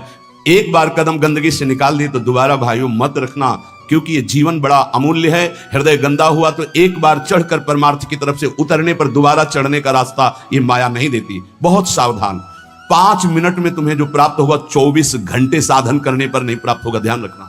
इतना प्रभाव है मानसिक सेवा का। इसलिए कभी हम मानसिक सेवा का आदेश नहीं करते कि घबरा जाओगे, मन गंदगी फेंकेगा। आप प्रगट सेवा में लगे तो मानसिक सेवा में प्रवेश हो, पर हम फिर लगने लगा कि साहस बनाना चाहिए। 5 मिनट आप ऐसा करें, जैसे अपने लोग जब एकांत शांत समय होता है तो शांत बैठ गए और सेवा प्रारंभ हो गई। ऐसी सेवा प्रारंभ हो, क्या जाता है, सुंदर कुंज सजाया, सुंदर फूलों के गुच्छे टांग दिए, सुंदर सैया सजाई, देख रहे हैं निकुंज से गलवैया दिए, पिया प्रीतम आए और हमारी तब मुस्कुरा करके देखे, सेवा स्वीकार की, उस पर बैठ गए। अब जो मन आवे सो करो, मन आवे नाचो, मन आवे गावे, मन आवे भोग लगाओ, मन आवे उनकी लीला सुना रहे, उनका श्रृंगार कर रहे हैं, उनके आगे नृत्य कर रहे हैं, गा रहे। देखना, अगर रोना ना आ जाए तो कहना, आनंद की उमगन आ जाएगी। 1 पैसा नहीं लगता इसमें। और प्रगट सेवा का सही माने में फल आएगा तो मानसिक सेवा सिद्ध हो जाएगी। फिर आपको ऐसा नहीं लगेगा मैं भावना कर रहा हूं, साक्षात दिखाई देंगे प्रिया प्रीतम आ रहे। प्रियाजू की कृपा प्राप्ति उसी को होती है जिसको रसिक संग मिलता है। कहो कृपा उपजय के भांति रसिकन संग फिरो दिन। वृंदावन की स्पष्ट कृपा का फल है किसी भगवत प्रेमी, प्रिया प्रीतम के प्रेमी महात्मा का संग मिल जाना। उस संग का फल है नितिक धर्मिन संग तो रंग बढ़त नित नित सरस, नित नित प्रेम अभंग। यह जो कृपा हरिवंश की, निश्चित उसके हृदय में प्रेम जागृत हो जाएगा जो प्रियालाल के प्रेमी का संग करेगा। क्योंकि प्रेमी जनों के संग से प्रिया प्रीतम के चिंतन की बात अधिक आती है। बाहरी देखो, ये जो दान पुण्य लेन देन, ये व्यापार दुनिया का है, ये केवल अभिमान छुड़ाने के लिए बात समझो, इससे भगवत प्राप्ति नहीं होती। हमारी बात मान लेना। तुमने जो मैंपन रखा है भोगों में, शरीर में, नाना प्रकार के विषयों में, संपत्ति में, उस मैंपन को छुड़ाने के लिए शास्त्र आज्ञा। अगर तुम्हारे अंदर ये भाव आ गया कि सब प्रभु का है, तो हम कह रहे हैं कि कुछ लेने देने की जरूरत नहीं। प्रभु इससे नहीं प्राप्त होते। अगर प्रभु की प्राप्ति की बात आती तो चिंतन से आती, और सबसे कठिन बात है प्रभु का चिंतन कर लेना।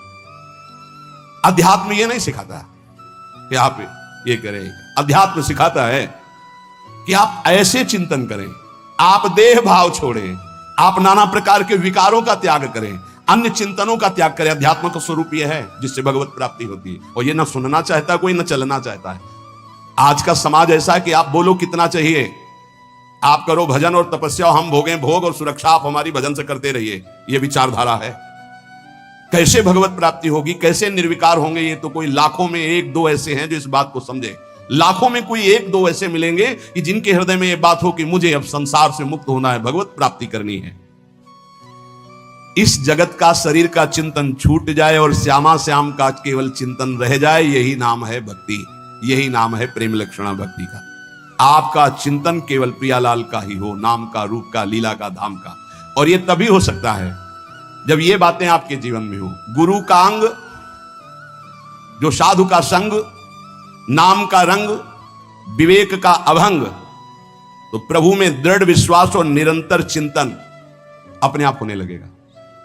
गुरु का अंग तन ही राख सत्संग में, हर समय तुम्हें गुरु के सानिध्य में रहना होगा। चाहे आप 1000 किलोमीटर यहां से दूर हो, आपकी दिनचर्या और आपके दिमाग में बसा रहना चाहिए कि मेरे गुरुदेव की क्या आज्ञा है, उसके विपरीत कोई आचरण नहीं, तो गुरु का अंग आप स्वीकार किए हैं। अंग का तात्पर्य है उनके बिल्कुल सानिध्य में रहना। हर समय गुरु के सानिध्य में रहा जाता है, हर समय गुरु दिमाग में बैठे रहते हैं, यहां बैठे रहते हैं। थोड़ी सी भी कोई चूक होनी होती है तो उनकी भ्रकुटी दिखाई देती टेढ़ी, गुरुदेव ने मना किया, ये कार्य नहीं करना। कहीं भी रहो, हजारों किलोमीटर दूर रहो, आप गुरु के पास ही मान, और नजदीक रह रहे हो, गुरु की आज्ञा का पालन नहीं करे हो, नजदीक नहीं माना। गुरु का अंग और साधु का संग, सत्संग। हमारी वृत्ति भी सत हो, हमारे आचरण भी सत हो, हमारा चिंतन सत हो, तो सत्संग हो रहा है। यहां बैठे इसके बाद गंदे विचार, गंदे आचरण, तो आप सत्संग नहीं करें। खलऊ करें भरी पाई सुसंगु और मिटाई न मलिन स्वभाव भंगु, वो सत्संगी नहीं कहा जाएगा। नहीं, लोग कहते हैं हम 20 वर्ष से सत्संग कर रहे हैं, ना स्वभाव बदला ना जीवन बदला। उसका कारण है कि आप सत्संग नहीं करते। सत्चर्चा में बैठ गए पर सत्संग नहीं करते। सत्संग स्वयं से होता है। हमारी एक एक वृत्ति सत, हमारे आचरण सत, हमारा विचार सत, तो सत्संग।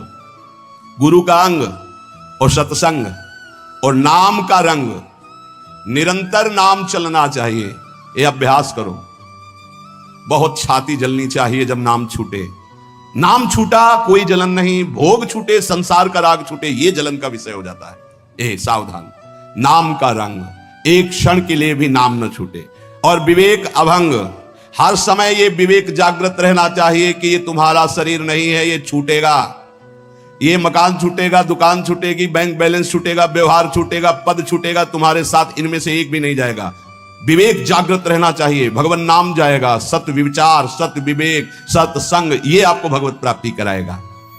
अनेक जन्मों के जब पुण्य एकत्रित होते हैं तब साधारण भक्ति शुरू होती है। घर गृहस्थी में जैसे साधारण कुछ 40 साल पढ़ ली, कुछ पूजा, ये अनेक जन्मों के जब पुण्य एकत्रित होते हैं, कई जन्मों की जब ऐसी भक्ति होती है तब श्री कृष्ण की तरफ आकर्षण होता है। जन्म जन्मांतर सहस्त्राणाम कृष्णे भक्ति प्रजायते। साधारण भक्ति कई जन्मों से होती चली आई, तब जाके कृष्ण भक्ति मिलती है। और कृष्ण भक्ति से जब श्री कृष्ण प्रसन्न होते तब राधा नाम और राधा चरणारविंद की भक्ति मिलती है। ये परम विश्राम स्थल है। पर इस भक्ति में विषयाशक्ति बहुत बाधक है, क्योंकि ये सीधे प्रेम भक्ति है वृंदावन की। बिना विषयाशक्ति नष्ट हुए भगवत प्रीति का प्रादुर्भाव नहीं होता। जब तक प्रीति नहीं तो प्रिया प्रीतम बहुत पराये लगते हैं। देखो श्यामा श्याम लगता है तुम्हारे, अभी किसी रिश्तेदार का नाम, पुत्र का नाम, परिवार, तुरंत हृदय के हाँ मेरे। अगर राधा नाम, प्रिया प्रीतम का नाम सुनते ही जैसे किसी रिश्ते नाते, पुत्र पति आदि की कोई बात करे तो एकदम लगे मेरे। ऐसे जब इतना ही लगने लगे मेरे, तो समझो कि अब कुछ रंग आ रहा है। लेकिन प्रभु की बात तो पराई जैसी लगती है, संसार की बात अपनी लगती है। इसीलिए एक और संपूर्ण संसार के संबंध भोग और एक और प्रिया प्रीतम है। चयन करो तुम किससे प्यार करते हो, संसार के संबंधों से या प्रिया प्रीतम से। अगर प्रिया प्रीतम से, तो तुम्हें संसार के संबंधों का अंदर से त्याग करना होगा। ये बहुत सहजता से हो जाएगा यदि साधु संग होता रहा, बहुत सहजता से वहीं रहोगे। भेष परिवर्तन की जरूरत नहीं है, स्थान परिवर्तन की जरूरत नहीं है, उद्देश्य परिवर्तन की। जहां उद्देश्य हुआ श्यामा श्याम की प्राप्ति को, वहीं आपके अंदर समस्त संबंध जो मायाकृत है आप देखोगे ढीले हो गए, वो कटने लगे। साधक को इस युद्ध में अकेले संपूर्ण संसार से युद्ध करना है। ये बड़ा सूक्ष्म विषय है, बार बार इसीलिए कहते हैं। हर व्यक्ति हमारे चिंतन को खींचता है, खास बात है। चाहे वो द्वेष से या हो, चाहे राग से हो, वो खींचता है हमारे चिंतन को। हमारा चिंतन अखंड प्रभु की तरफ हो, इसलिए सारे संसार के संबंध से युद्ध करना है। ये कला सीखनी होगी कि मिलना है, बात करना है, लेकिन हमारा संबंध किसी से नहीं।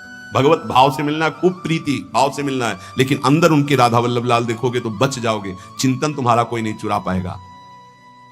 आरंभ में साधक को बहुत दुखद महसूस होता है सांसारिक संबंधों का त्याग करना, परंतु बाद में वो नाच पड़ता है कि भगवान ने मुझे मोह जाल से छुटा दिया। ये मोह केवल बातें करने से नहीं जाएगा। आजकल बातें करने वाले लोग बहुत मिल रहे हैं, पूज्यपाद बाबा कह रहे हैं, जिसको देखो ज्ञान की बातें कर रहा है, लेकिन मोह का त्याग करके ज्ञान में स्थित होना या भक्ति में स्थित होना केवल भजन से होगा, केवल भजन से। जितना भजन करोगे उतना ही बात बनेगी। बारी मथे घृत होए बरु सिकता ते बरु तेल, बिनु हरि भजन न भवतरी या सिद्धांत तपेल। भजन का जिसके जीवन में 4 बातें हैं उसका पूरा भजन होगा, सही भजन होगा।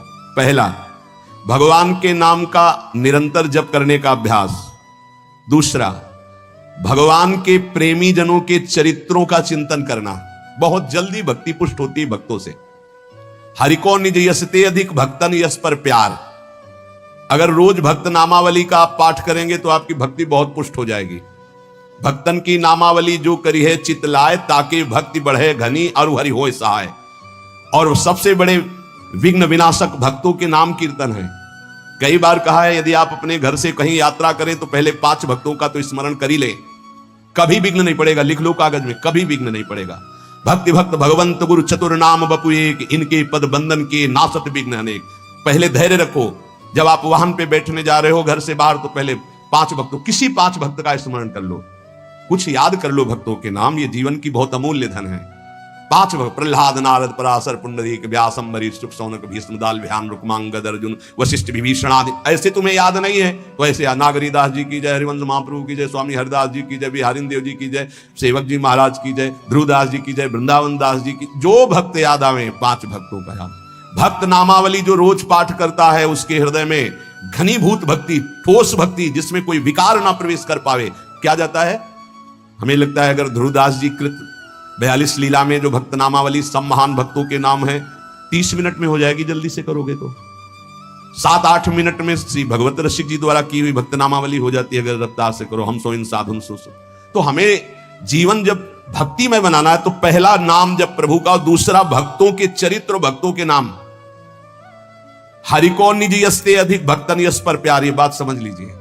कुछ भक्तों की नामावली सबको रोज करनी चाहिए। अपने यहां भगवत कृपा से श्रृंगार के बाद रोज होती भक्त नामावली, सबको करना चाहिए। अगर बड़ी नामावली करनी हो तो ध्रुवदास जी कृत छोटी नामावली तो भगवत रसिक जी ने 7-8 मिनट में हो जाती है। तीसरा, अपने आराध्य देव को ध्यान में रखते हुए चलना फिरना, उठना बैठना। ये जो बिहारी जी का रूप है, जो राधा वल्लभ जी का रूप है, राधा रमन जी का रूप है, ये किसी मूर्तिकार ने नहीं बनाया, स्वयं प्रभु प्रकट हुए हैं प्रिया प्रीतम से। बार बार आदेश भी आचार्य चरण कहते, राधा वल्लभ लाल को हृदय ध्यान मुख नाम। तो ये छवि विराजमान कर लो अपने मानस पटल पर। राधा वल्लभ जी को बार बार देखो और फिर वो आप मानस पटल पे विराजमान करो। तीसरा, अपने इष्ट का ध्यान करने का अभ्यास। और चौथा, जो आपने उपदेश सुने हैं वैसे चलने की बात। सच्ची मानिए, थोड़ी देर आपको बुरा लगेगा, जो मन है वो आपका बुरा महसूस करेगा संतों की बात को, पर यदि आप मान जाओगे तो प्यारे निहाल हो जाओगे। बिल्कुल आपके ही लिए केवल बात होती है, केवल आपके लिए होती है। उस समय आपको जरूरी लगता है कि हमारे मनोवृत्ति में बाधा क्यों पहुंचा रहे हैं। हम जैसा चाहें वैसा कर सकते, नहीं कर सकते। तुम जैसा चाहो वैसा कोई नहीं कर सकता, क्योंकि सब स्वतंत्र नहीं है, ईश्वर है, सबके ऊपर ईश्वर। फिर आप तो गुरु को बिके हुए हो। अगर आप भगवत चरणारविंद की शरणागत, तो आप बिके हुए हो। आपका अधिकार का है, आपको कहा जाए खड़े रहो, यही तो वही खड़े रहो, तब आपकी शोभा है। अरे क्यों खड़े रहे, हम चले गए, ये आपकी शोभा, ये समर्पण की शोभा नहीं। समर्पण की शोभा तो वही है कि जो आदेश किया जाए उससे। चौथी बात है, जो शास्त्र आज्ञा, गुरु आज्ञा, संत आज्ञा हुई उसके अनुसार जीवन चलावे।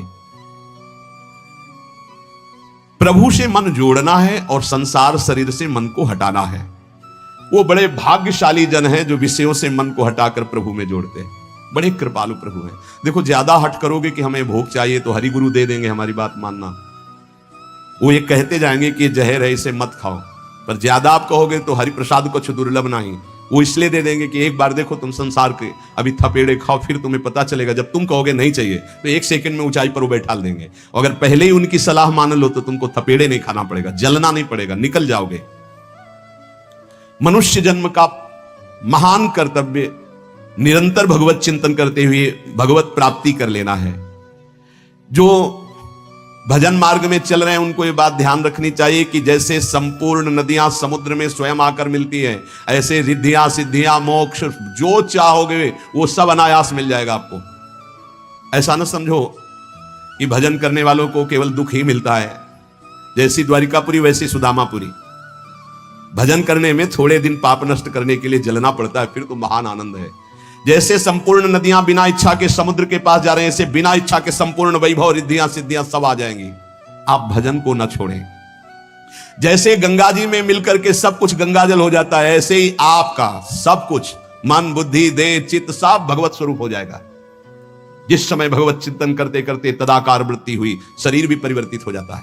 देखो, दूसरा शरीरधारी कीड़ा दूसरी जाति का दूसरे शरीर का लाके भृंगी अपने घरौंदे में पैक करता है और उसको ऐसे डंक मारता है और भन, वो उसका भयवश चिंतन करते करते उसी शरीर से भृंगी कीड़ा बन जाता है। तो तुम प्रेम से चिंतन करते करते अगर भगवदाकार हो गए तो तुम्हारा देह भी ब्रह्म स्वरूप हो जाता है।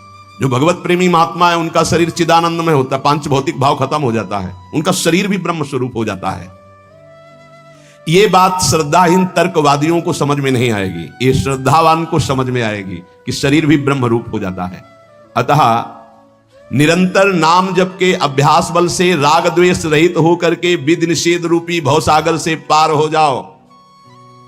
लोग पूछते हैं कि हमें भगवान कैसे मिलेंगे, हम पूछते हैं कि ईमानदारी से भगवान को चाहते हो तुम कि मिलना। एक दिन एकांतिक में ऐसे कहा था कि अगर सच्चाई से वृंदावन में बैठे हो, कहा जाए कि अभी तुमको वैकुंठ ले चलते हैं, तुम्हारा शरीर छोड़ना होगा, मरना होगा तुमको, अभी चलो, कह तैयार होंगे। बहुत भगत होंगे, श्रद्धावान होंगे तो कहेंगे एक हफ्ते एक महीने का समय दे दीजिए, घर में पूरी लिखा पढ़ी करके सब आ जाएंगे, फिर आप ले चलो। प्रेमी तो मरकर भगवत मार्ग में चलता है, उसका किसी से कोई आंतरिक राग नहीं होता। बाबा कह रहे कौन चाहता है भगवान से मिलना? मिलने की जिसके अंदर चाहत पैदा हो गई उसको ये पांच चीजें अच्छी नहीं लगती, विषय भोग, निद्रा, हंसी, जगत प्रीति, बहुबात। अगर ये अच्छा लग रहा है तो नाटक कर रहे हो, मिलने की चाह पैदा नहीं हुई है। ये चार बातें बड़े पुण्य से किसी महान हृदय में जागृत होती है।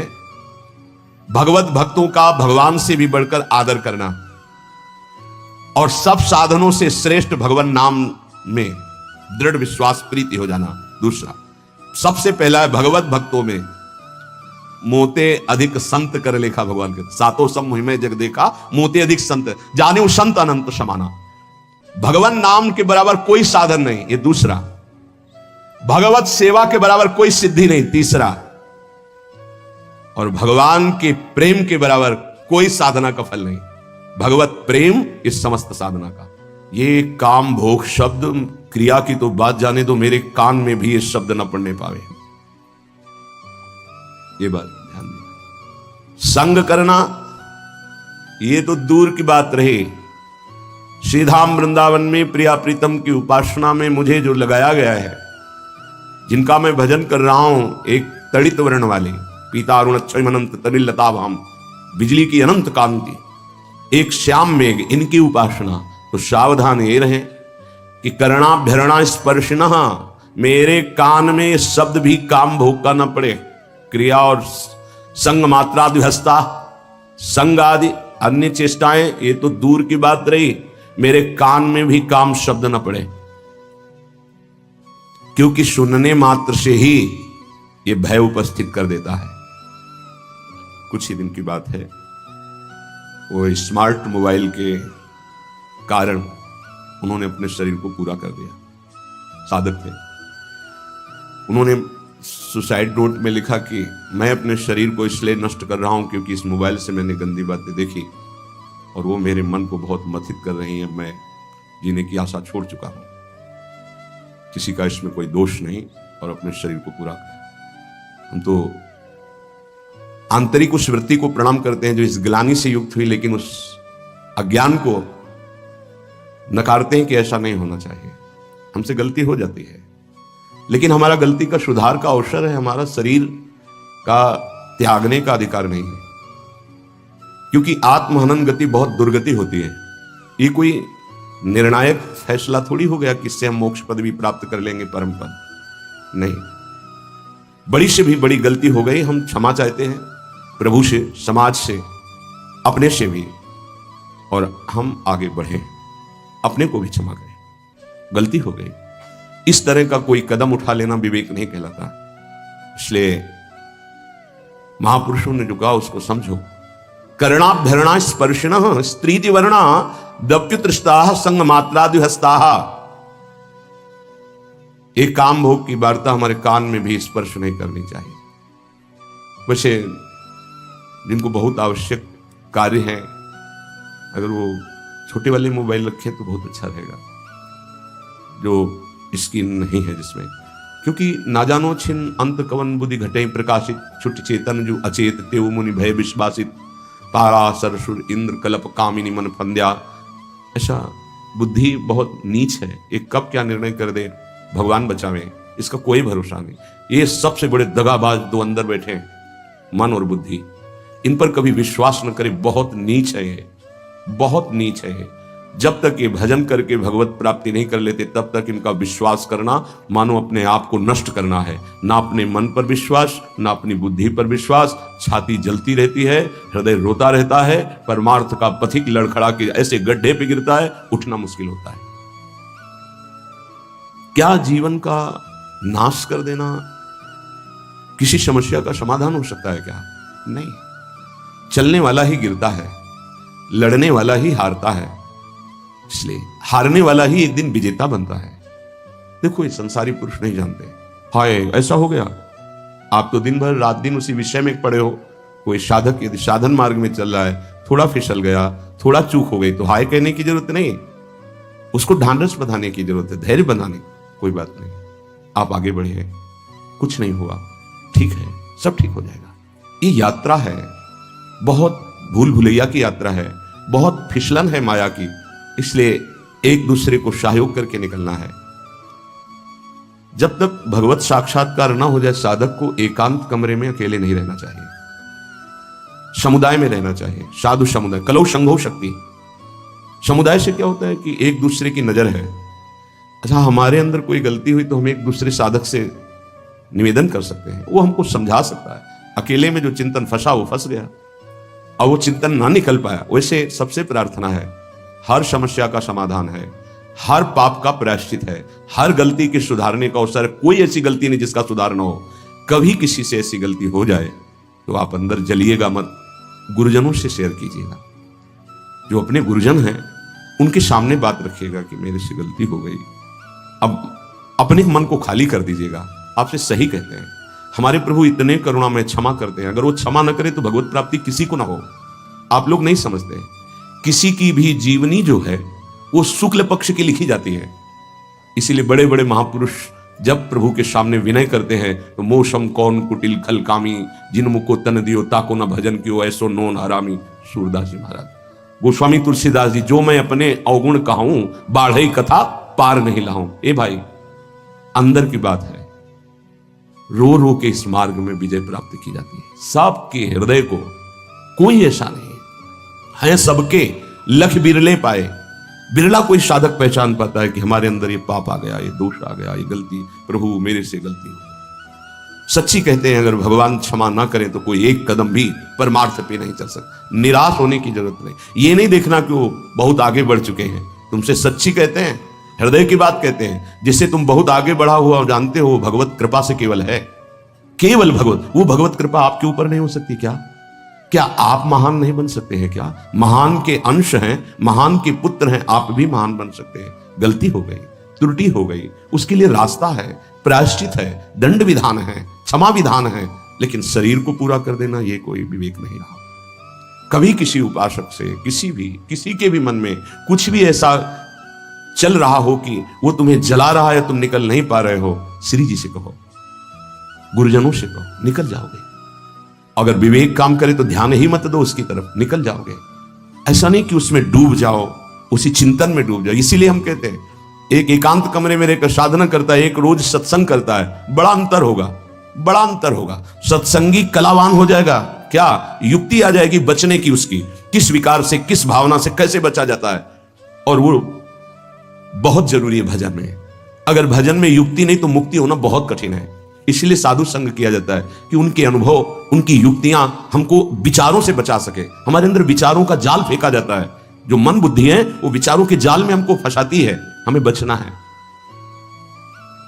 थोड़ी सी चूक हमारे पूरे जीवन को नष्ट कर देती है, थोड़ा सा मनोरंजन हमारे जीवन को असमर्थ बना देता है। इसलिए समस्त साधकों से, उपासिकाओं से, सबसे, वो गृहस्थ हो या विरक्त हो, सबसे प्रार्थना है, एक बार हिम्मत करके निकल चलो। एक बार हरि गुरु ऐसे कृपालु हैं कि आप जैसी आकांक्षा करोगे, जो इच्छा करी हो मन माही, हरि प्रसाद कछ दुर्लभ नाही। पर हम इच्छा त्यागने के लिए ही भगवत मार्ग का वर्ण किए हैं। इच्छाओं का शमन करके, दमन करके हम भगवत प्राप्ति करें। ये इच्छाएं कितनी भी पूर्ण की जाए कभी पूर्ण नहीं होती। ये दुष्ट मन कभी चैन से नहीं रहने देता। ये हर समय संकल्प विकल्प बनाते हुए सब प्राणियों को अधीन किए हुए है। बड़े भाग्यशाली हैं जो इसकी चाल को पहचान गए और गुरु प्रताप से प्राप्त नाम मंत्र के बल से इसकी चाल को नष्ट कर दिया। श्रीपाद कितनी सावधानी की बात कह रहे हैं। कर्णाभ्यरणा स्पर्शिनः, मेरे कान में भी ये शब्द नहीं पड़े।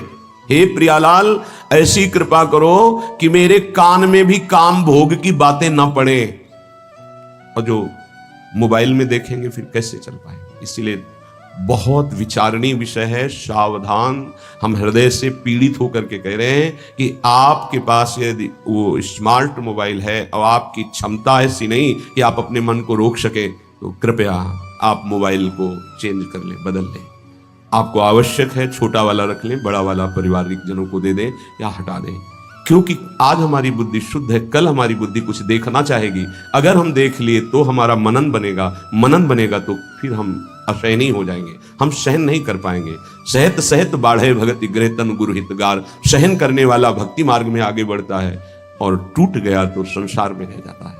इसलिए प्रायः साधक बहुत सावधान रहते हैं, पर यह असावधानी चूंकि स्वाभाविक सहज में हो जाएगी। हमारे पास रखा है ना मोबाइल, उन्होंने अपने उसमें लिखा कि मैं इस इंटरनेट और इस मोबाइल के कारण ऐसा, तो मुझे इस बात पर बहुत कल से विचार हुआ। मतलब बड़ा एक तो ये दुख हुआ कि ऐसा नहीं होना चाहिए था।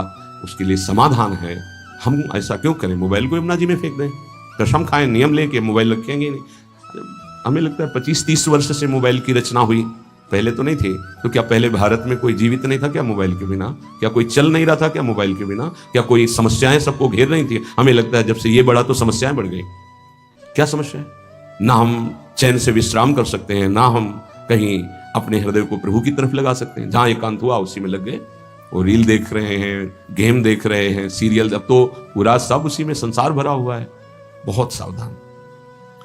अपने नेत्रेंद्रिय, अपने श्रवणेंद्रिय, वाकेंद्रिय, तीन साधना पे बहुत जोर विघ्न डालती हैं या सहयोग करती हैं। नेत्रेंद्रिय देखना, श्रवणेंद्रिय सुनना और वाकेंद्रिय बोलना, इन तीन का बहुत बड़ा योगदान है। श्रवण, कथन, दर्शन, ये अगर सही है तो साधना बढ़ जाएगी और दूषित है तो साधना नष्ट हो जाएगी। स्वाभाविक आप समझना, अगर हमारे पास विषय सामग्री है तो हम लाख कोशिश करें, मन को नहीं रोक सकते, वो विषय सामग्री में गिर ही जाएगा। नहीं नहीं नहीं नहीं हो गए, पक्का समझ लीजिए। मोबाइल में पूरे विश्व का विषय भरा हुआ है। अगर आप उसका सदुपयोग करें तो सत्संग भी है बड़े बड़े महापुरुषों के, लेकिन सदुपयोग करने की लालसा कम, दुरुपयोग करने की लालसा ज्यादा हमारे अंदर भरी हुई है। तो हमसे ऐसी चूक ना हो। अगर ऐसी चूक हो भी जाए तो आप निराश मत होना, प्रार्थना है आपसे, कुछ नहीं बिगड़ेगा।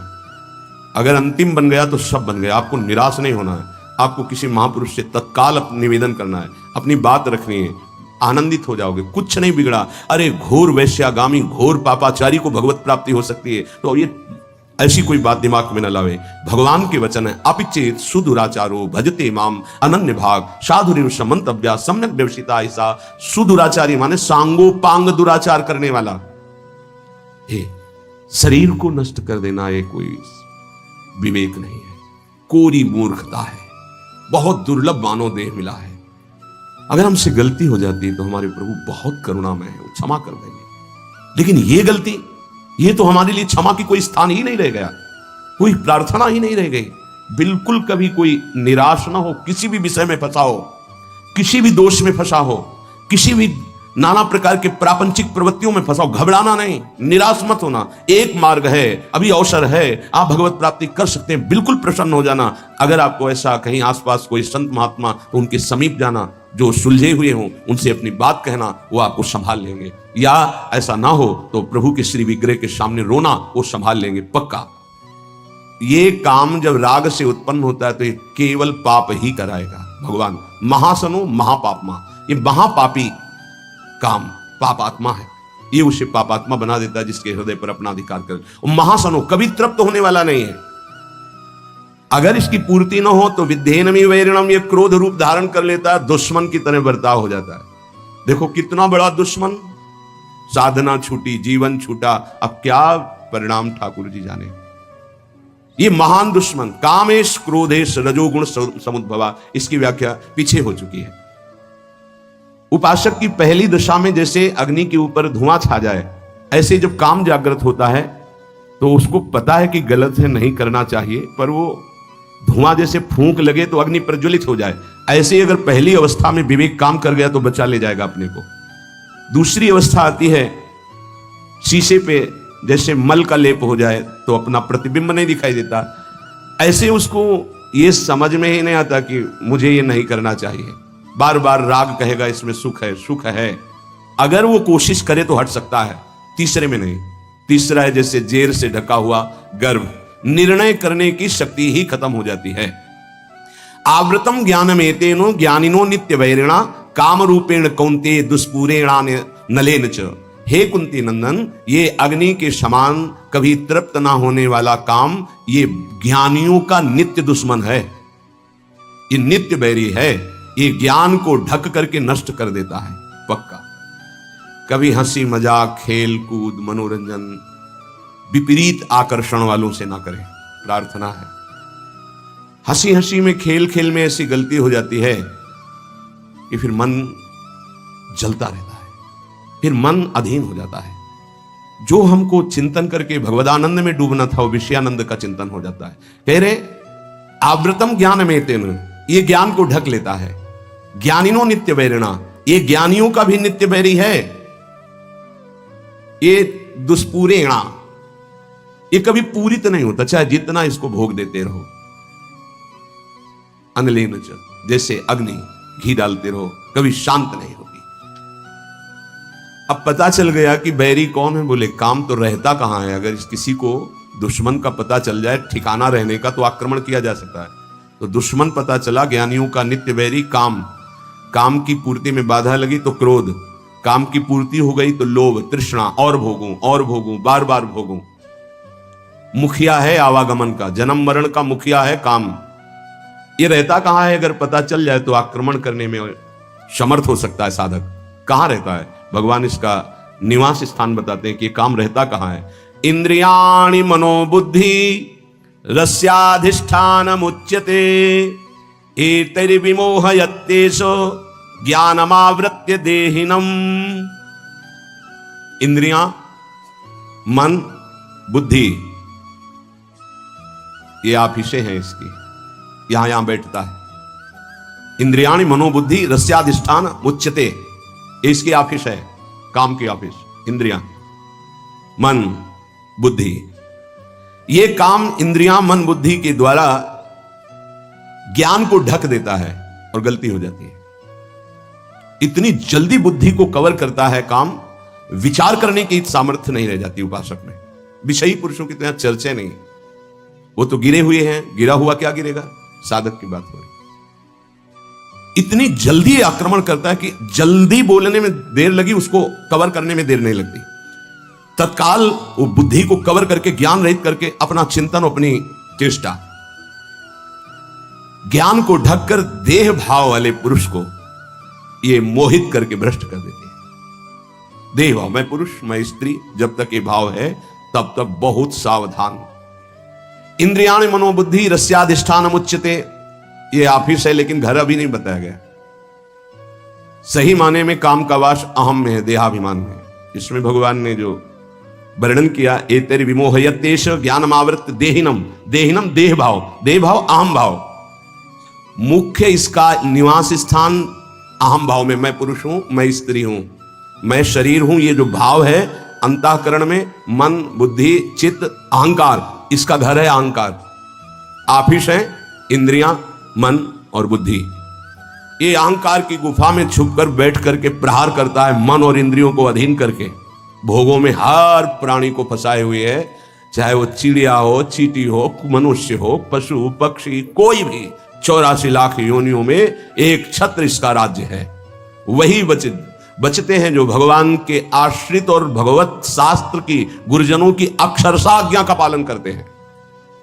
जहां इतनी सी भी हम गुरु आज्ञा शास्त्र के विरुद्ध हुए, वहीं हम फंस गए, वहीं क्लेशित हुए, वहीं अशांत हुए, वहीं रास्ता रुकेगा। पक्की बात समझ लीजिए, एक शब्द भी हमें अपनी नहीं लगानी बुद्धि से, क्योंकि उसी बुद्धि मन में वो बैठा हुआ है, जो वैरी बैठा हुआ है उसी में बैठा हुआ, वो न्याय कैसे करेगा। किसी भी पदार्थ को जब देखते हैं तो इंद्रियों में कामना पैदा होती है। इंद्रियों में जब इंद्रियों में कामना पैदा, पदार्थ वस्तु व्यक्ति स्थान पहले देखना ही होता है या सुनना होता है, तभी कामना पैदा होती है, सुन के या देख के। इंद्रियों में कामना पैदा होती है, इंद्रियां तत्काल मन को अधीन करती है, तो मन वो अपनी कामना में युक्त हो जाता है, जो इंद्रिय कामना की। और मन ने बुद्धि को इतनी जल्दी पकड़ में लिया कि उसको विचार करने का अवसर न मिले, और देहाभिमानी जीव ये मान बैठा कि मैं भोगता हूं, मैं भोगूंगा, मैं देखूंगा, मैं सूंघूंगा, मैं छूंगा, मैं खाऊंगा। मरा। यह बार बार हमको मारा जा रहा है, बार बार हमको परास्त किया जा रहा है, और हम खुशी होते हैं कि हम भोगता हैं, बहुत भोग रहे हैं। पदार्थों में, विषयों में, इंद्रियों में, मन में, बुद्धि में काम की आफिस मानी गई, लेकिन इसके रहने का स्थान अहम है, अहंकार, अहम। ये दिखता है इन स्थानों पे, पर छुप के रहता है अहंकार में, अंतःकरण धर्म में जो अहंकार है, बुद्धि मन चित्त अहंकार, उस अहंकार में रहता है। समस्त क्रियाएं शरीर इंद्रियां मन और बुद्धि से होती हैं। ये चारों कर्म करने के साधन है। इनमें काम दिखाई देता है पर रहता अहम में है, इसीलिए मारना बड़ा मुश्किल हो जाता है। ध्यान दीजिए, हम इंद्रियों को, मन को, बुद्धि को तभी पवित्र रख सकते हैं जब हमारा अहम परिवर्तन हो। बड़ा खेल टेढ़ा है। देह भाव जब तक है तब तक काम उसमें बैठा हुआ है, और हमारे अहम में ही बैठा हुआ छुपा, इसीलिए हम मार नहीं सकते। जब हम हटे तब घर में दिखाई देगा कि अहम के घर में एक काम बैठा है। हटे कहां? इस अहम को जब प्रभु के चरणों में, गुरुदेव के चरणों में दिया। बहुत नीच है मन, बहुत नीच है। एक नहीं सुनता शास्त्र की बात, गुरु की बात, मनमानी कर बैठता है, फिर पश्चाताप करता है, फिर जलता रहता है, फिर रोता रहता है, फिर अवसर आता है, फिर वही करता है, बार बार। ये क्यों कर पा? और वो सोचता है किसको मारूं, भोजन न पाऊं, पानी न पीऊं, अपने को पीटूं, क्या करूं? ये साधक की बातें हैं। क्या करूं? अब वो सुरक्षित बैठा है, आसन लगाए अहम में। अब आप बाहरी है, दंड देते रहो, पानी न दो, भोजन न दो, आप मानो कुछ नहीं होना उसको। वो ऐसी जगह बैठा है अहम में, अवसर आते फिर क्या, फिर वो क्लेशित होता है। अब क्या करूं, क्या करूं, कौन? अच्छा 4 दिन उपवास कर लेता हूं। तो उपवास किया तो प्राण शुष्क हुए, लेकिन वो अहम में बैठा है। ये बहुत समझने का विषय। ये मरेगा अहम त्याग से। अहंकार, देहाभिमान जब गलित होगा तभी ये काम नष्ट होता है। अहम जड़ चेतन की ग्रंथि में बैठा हुआ है। यद्यपि मृषा जड़ चेतन की कभी ग्रंथि हुई नहीं, फिर भी छूटती कठिनाई। क्या? मैं पुरुष। जब तक मैं पुरुष हूं तब तक काम है, जब तक मैं स्त्री हूं तब तक काम है। जब ये अहम प्रभु के चरणों में समर्पित हो जाता है या धर्म में समर्पित हो जाता है, तभी वहां से काम हटता है। काम शून्य अहम ब्रह्म स्वरूप है। जो मैं, वो ब्रह्म स्वरूप है, और काम युक्त अहम देहाभिमान यही दुर्गति का कारण है। ये केवल मैंपन में बैठा हुआ है। मैं अमुक हूं, अमुक वर्ण का, अमुक आश्रम का, अमुक अमुक, इसी पे काम बैठा हुआ है। इसी कामना से ना चाहते हुए भी पाप होते हैं। अर्जुन ने पूछा था, अर्जुन जी ने, कि प्रभु ना चाहते हुए भी ये पाप कौन करवा देता है? नहीं चाहते हमसे कोई गंदा काम, पर वो काम बैठा है अहम में। जहां संग बना तहां दोष उपस्थित हो गया। जान ही नहीं पाया कि दुश्मन हमारे अंदर बैठा है, और ये दुश्मन की प्रेरणा वो मित्र मान लेता है कि सुख भोग होगा, बस वहीं भ्रष्ट हो जाता है। पाप अगर है तो भुगत कर नष्ट हो जाता है, लेकिन ये काम नहीं, काम भोग करके नष्ट नहीं होता और बढ़ जाता है और छुपा रहता है अहम में। काम बंधन मेवैकम नान्यदस्तीह बंधनम काम बंधन मुक्तो ही ब्रह्म भूयाय कल्पते। जगत में बंधन है तो एकमात्र काम का बंधन है। अगर कोई सृष्टि में परेशान है तो एक बात से परेशान है, काम। देख लो, रुपया पैसा खान पान सब इसी की पूर्ति के लिए है। काम, कामना, वासना, बंधन एकमात्र इसी काम का, दूसरा कोई बंधन नहीं है। काम बंधन मेवैकम नान्यदस्तीह बंधनम काम बंधन मुक्तो ही ब्रह्म भूयाय कल्पते। जैसा अभी वर्णन किया कि जहां देह भाव में जो काम बैठा है हटा, तो जो मैं है वो शुद्ध ब्रह्म है। ब्रह्म भूयाय कल्पते, तत्काल वो अपने ब्रह्म स्वरूप को प्राप्त हो गया। इसीलिए कहा गया है कि जाहि न चाही कबहु कछु तुम सन सहज सने बसौ निरंतर तासुर सोराउर निज गे। बस एक प्रार्थना है, अगर मान लोगे तो निकल जाओगे। अगर आप विपरीत शरीर का संग नहीं करोगे, विपरीत दर्शन और संभाषण नहीं करोगे, तो स्फुरणा होगी, खत्म हो जाएगी, आपको कोई परेशान नहीं कर पाएगा, निकल जाओगे आप। अगर विपरीत आकर्षण का आप संग करेंगे, दर्शन करेंगे, संभाषण करेंगे, तो चाहे जितने प्रवीण विद्वान ज्ञानी संयमी हो, आपको पतित होना पड़ेगा। शब्द लिख लीजिए, यह शास्त्र सम्मत अनुभूत बात है। हम भूख को सह सकते हैं, लेकिन हमारे पास भोजन रखा हो, अगर ब्रह्म प्राप्त हो गया है तब तो कोई बात नहीं। अगर देह भाव है फिर भूख को नहीं सह सकते। आप बैठे हो, आपके सामने भोजन रखा, नहीं नहीं नहीं नहीं, कितनी बार कहेंगे नहीं नहीं, एक बार टूट पड़ेंगे और सब पा जाएंगे। बस ऐसे ही सारे भोग हैं। संसर्ग दोष से बच गया उपासक तो जीत गया। कभी भी कहीं भी किसी से भी प्रार्थना है, चाहे यंत्र से हो, चाहे शरीर से हो, या चाहे किसी ग्रंथ पंथ किसी से भी हो, हमें बहुत सावधान रहना है, संसर्ग नहीं होने देना। कुछ ऐसे पुस्तिकाएं हैं जिनको पढ़कर आप भ्रष्ट हो जाएंगे, कुछ ऐसे दृश्य हैं, कुछ ऐसे व्यक्ति हैं, कुछ ऐसे संसर्ग है, बहुत सावधान। काम बंधन में वैकम, साधक का एक ही भारी दुश्मन है, इसी से सब परास्त हो जाएंगे। भगवान ने कहा है ज्ञानिनो नित्य वैरिणा, ये काम, यहां काम बंधन में वैकम, पूरे जीवन यही अपने अधीन किए रहता है सबको, पूरे जीवन भर, चाहे वो शरीर वृद्ध हो जाए, वो अधीन किए रहता है। नान्यदस्तीह ही बंधनम, कोई और दूसरा बंधन नहीं है। काम बंधन मुक्तो ही तो ब्रह्म भूयाय कल्पते, वही ब्रह्म बोध हो जाता है जो मैं काम रहित हो जाता है, मैं जिसका काम रहित। एतरि विमोह यत्तेष ज्ञानम आवृत्य देहिनम, ये काम प्रमाद स्थिति में ज्यादा बढ़ता है। प्रमाद जो आपकी दिनचर्या है, नहीं जाना हमें वाणी पाठ में, नहीं जाना हमको कीर्तन में, ये जो प्रमाद है कि ना करने योग्य क्रिया को करना और करने वाले में ना करने की भावना, इससे आप बचिए। आप अपनी दिनचर्या को बिल्कुल ब्रह्म मानिए, आप जीत जाएंगे, पक्का जीत जाएंगे। आपकी दिनचर्या टाइम टू टाइम कई वर्ष लगातार चले, फिर आप देखना रंग आ जाएगा आप में। जब हमसे कोई गलती की बातें हैं अंदर, यार चलना तो इधर ही है, पूरा जीवन हमको जलना है इधर है, क्यों हम आज, अगर आज कुछ छू लिया, देख लिया, सूंघ लिया, चख लिया, भोग लिया, तो कल क्या होगा?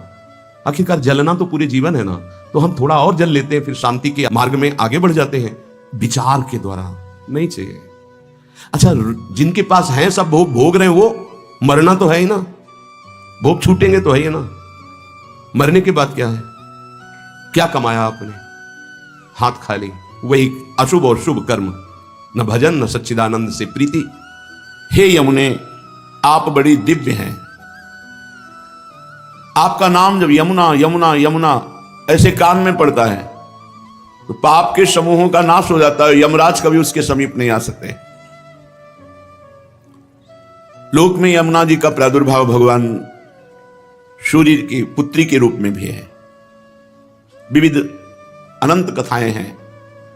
जैसे गंगा जी को जाह्नवी कहा गया, तो जन्म ऋषि पी गए और उनको फिर प्रकट किया, तो उनकी पुत्री के रूप में जाह्नवी। भगीरथ जी लाए, भागीरथी कहा जाता है गंगा जी को। ऐसे श्री यमुना जी के भी विषय, मूल प्रादुर्भाव भगवान श्री कृष्ण के वाम अंग से हुआ। फिर सूर्य की पुत्री सूर्य के दो संतान जुड़वा हुए, यम यमी, यम यमराज और यमी यमुना जी, इसीलिए सूर्य नंदिनी भी कहा गया। हे यमुने, तुम्हारा भूतल पर दिव्य रूप है। जो आपका नाम कीर्तन करता है, सुनता है, उसके सारे पाप नाश कर देती हैं और उसका जीवन परम पवित्र, वाणी पवित्र, हृदय पवित्र। एक बार जो वाणी से यमुना जी बोल देता है तो उसे यमराज कभी दंड नहीं देते। आज बड़ी महिमा है कि अगर भाई बहन विश्राम घाट यमुना में स्नान करते हैं, बड़ा मंगल होता है, पापों का नाश होता है, कभी यमपुरी का उनको दर्शन नहीं होगा, कभी यमराज उनको दंड नहीं देंगे। आज यमदूतिया कही जाती है यमुना जी रोचना, और यही पलटकर दक्षिणा में भेंट में यमराज जी देते हैं कि जो तुम्हारा पूजन करेगा, स्नान करेगा, आचमन करेगा, तुम्हारा नाम लेगा, चाहे जितना बड़ा पापी रहा हो, उसे कभी मेरा भय नहीं रहेगा। ये भेंट दी है द्वितीया में। आज जो यम द्वितीया कही जाती है, यमुना जी ने भाई रूप में, जो है ही भाई, तो जो उनका पूजन किया तो भेंट में दिया। जो आपका दर्शन करता है, स्मरण करता है, वो कितना भी दंडनीय पाप किया हो वो अदंडनीय हो जाता है, उसे कभी यमराज दंड नहीं देते। तुम्हारे भाई सूर्यपुत्र यमराज के नगर में तुम्हारा एक प्रिय नाम है प्रचंडा। घर के जैसे नाम नहीं होते, तो यमुना जी का नाम है प्रचंडा, अर्थात इतनी प्रचंड है कि यमराज भी डरते हैं। और अति दंडनीय को भी जो यमुना जी की शरण में चला जाए, एक बार यमुना नाम कान में पड़े, एक बार यमुना जी की धारा को देखा, आचमन किया, अवगाहन किया, वो यमराज कभी उसे दंड नहीं देंगे, क्योंकि वहां प्रचंडा नाम से महिमा विख्यात है श्री यमुना जी की यमपुरी में। जो विषय रूपी अंधकार के कुएं में पड़े हुए हैं, जिसे काल रूपी पाप रूपी चूहा निगलने के लिए काली नागिन की तरह अविद्या उसे ग्रसित कर रही है, अंधकार संसार के कुएं में पड़ा, भोगों में काल उसकी आयु को नष्ट कर रहा है, पाप उसको निगलने के लिए अविद्या ऐसे विस्तार रूप दंड पर दंड, विपत्ति, दुख, चिंता, शोक, भय, ऐसे पुरुष के भी बचाने के लिए आप मानो जैसे कुएं में पड़ा हुआ कोई, तो उसे रस्सी चाहिए निकालने की, तो आपकी वेणी उसको भवकूप से निकालने में समर्थ है। हे नीलमणि की माला श्री की यमुना जी, भगवान श्री कृष्ण की तुम वल्लभा हो, अति दुर्लभा हो, परम सौभाग्यवती हो, और श्री राधा किशोरी की प्रिय सखी हो। हे यमुना, भूतल में वो मनुष्य धन्य है जो आपकी आराधना करते हैं, आपका अवगाहन करते हैं। गौओं के समुदाय के सहित, गोप गोपियों के सहित आप सुख प्रदान करते हैं। गौओं को, गोप गोपियों को, गोपियों के साथ भगवान जल क्रीड़ा करते हैं। यमुना जी के पावन तट पर ही भगवान की मधुर मधुर दिव्य लीलाएं होती हैं। हे कृष्ण प्रभे, यमुना जी का क्या नाम? कृष्ण प्रभे। कृष्ण का प्रभाव हृदय में प्रकाशित कर दे। तुम्हारे तट पर जो गोलाकार आपका स्वरूप है, वो ताल तरंगों से कलकल करता रहता है, वो सदा जीवों की दुर्गति का नाश करता है। यमुना का प्रवाह दर्शन पापों का नाश करना है। तुम दुर्गम कुंज निकुंजों के समीप, दुर्गम जहां बड़े बड़े ऋषि मुनियों के ध्यान का भी प्रवेश नहीं, वहां प्रवाहित हो रही। आपके समीप पर गुंजारों, मयूरों की केकी ध्वनि, कोकिला की ध्वनि और प्रभु श्री कृष्ण की बंशी ध्वनि आपके पावन तट पर गूंजती रहती है। शरीर में जितने रोम हैं, या जितने रोम हैं उतनी जिह्वाएं हों, धरती में जितने कण हैं, बड़े बड़े संत महात्मा से लेकर भगवान शेष जी तक, जिन श्री कृष्ण की महिमा का गान नहीं कर सकते पूर्ण रूप से, वो श्री कृष्ण तुम्हारे अधीन है, यमुना जी के अधीन है। हे कलिंदगिरी नंदिनी यमुना, हम आपका स्तवन करते हुए आपको बार बार नमस्कार करते हैं। जो प्रातःकालीन ब्रह्म मुहूर्त में उठकर यमुना जी का चिंतन, यमुना जी का स्तवन, तो इस भूतल में वो सर्वोत्तम गति को प्राप्त होगा, लोक में भी उन्नति और परम धाम वृंदावन की प्राप्ति। महाप्रभु श्री हरिवंश चंद्रजू ने जब वृंदावन आए तो यमुना जी की शोभा का दर्शन हुआ श्री जी की कृपा से जो यमुना जी की महिमा प्रकाशित हुई, तो फल स्तुति में कहा यही व राधिका पते पदाब्ज भक्ति मुत्तमा। प्रगट शरीर में श्यामा श्याम की उत्तम दासता प्रकट होगी, और फिर शरीर भाव रहित होने पर सहचरी भाव का प्रादुर्भाव कर देंगी यमुना जी। यही व राधिका पते पदाब्ज भक्ति मुत्तमा मवाप्य स ध्रुवम भवेत परत्र तत्प्रियानुगा। प्रियानुगा श्री प्रियाजू की दासी सहचरी। परम ध्रुव सत्य बात है कि जिस यमुनाष्टक की फलस्तुति महाप्रभु कह रहे हैं, अगर इसे 3 बार रोज गाया जाए तो उत्तम राधा वल्लभ लाल की प्रेम लक्षणा भक्ति प्रकट होगी, और उसे देह भाव रहित भाव देह की प्राप्ति अर्थात सहचरी स्वरूप की प्राप्ति हो जाएगी। केवल 3 बार करना है। महाप्रभु श्री यमुना जी की महिमा का गान करते हुए कहते हैं, ब्रजाधिराज नंदनाम बुदाभगात्र चंदना नुलेप गंधवाहिनी भवाब्दि बीजदाहिनी जगत्त्रयेयशस्वनी लसत् सुधापयश्वनी भजे कलिंद नंदिनी दुरंत मोह भंजिनी।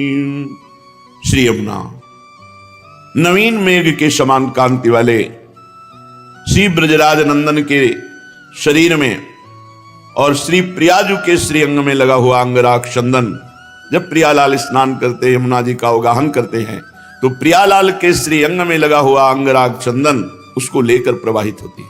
कितना परम पावन। ब्रजाधिराज नंदना श्री प्रिया प्रीतम। वृषभानु जी भी ब्रजाधिराज हैं और नंद बाबा भी हैं। दोनों के लाडले श्री लाडली लालजू ब्रजलीला और श्यामा श्यामजू नवनिवृत्त निकुंज लीला। प्रिया प्रीतम के श्री अंग का अंगराग चंदन लेकर अपने प्रवाह में प्रवाहित होने वाली जगत त्रय यशस्वनी, त्रिभुवन में जिनका यश प्रकाशित है, या जो इनकी आराधना करे तो त्रिभुवन में यश को प्राप्त हो जाए। भवाब्दि बीजदाहिनी, अगला जन्म होने का जो कर्म बीज संस्कार जमा उसको यमुना जी भस्म कर देते हैं। अरे हम कहते 10 20 50 बार भगवत प्राप्ति होनी होती तो अपने लोगों को हो जाए, इतना बड़ा पावर अपने पास है, पर हम अपने उपासना को भूलकर अपने भाव को भूलकर जगत के बहुत बहुत गलती हो रही है, बहुत त्रुटि हो रही है। प्रिया प्रीतम के श्री अंग का अंगराग चंदन लेकर प्रवाहित होती है। सामर्थ्य इतनी है भवाब्दि बीजदाहिनी। जो यमुनाष्टक 3 बार यमुनाष्टक, कितना समय लगता है, कितना समय लगता है? 5-7 मिनट बोलो, 7 त्रिक 21 मिनट दे दो, जन्म नहीं होगा अगला। भगवान अपने वचनों से ज्यादा अपने प्रेमी महापुरुषों के वचन, अपनो परण विसार भगत को पूर्व परण निभाऊं। फिर ये तो आचार्य हैं जिनके अधीन भगवान है, वो कह रहे हैं अगर 3 बार यमुनाष्टक का गान हुआ तो इसी जन्म में राधा वल्लभ लाल की उत्तम प्रेम लक्षणा भक्ति और प्रिया दासी का ठसक सहचरी भाव की प्राप्ति। चलो ये नहीं चाहिए तो मुक्त हो जाओगे। भवाब्दि बीज दाहिनी, जो जन्म मरण का संचित कर्म जमा है भस्म कर देंगे यमुना जी, अगला जन्म ही नहीं होगा। विश्वास करो, भगवान अपने से ज्यादा अपने प्रेमी महापुरुषों के वचनों का पालन करते हैं।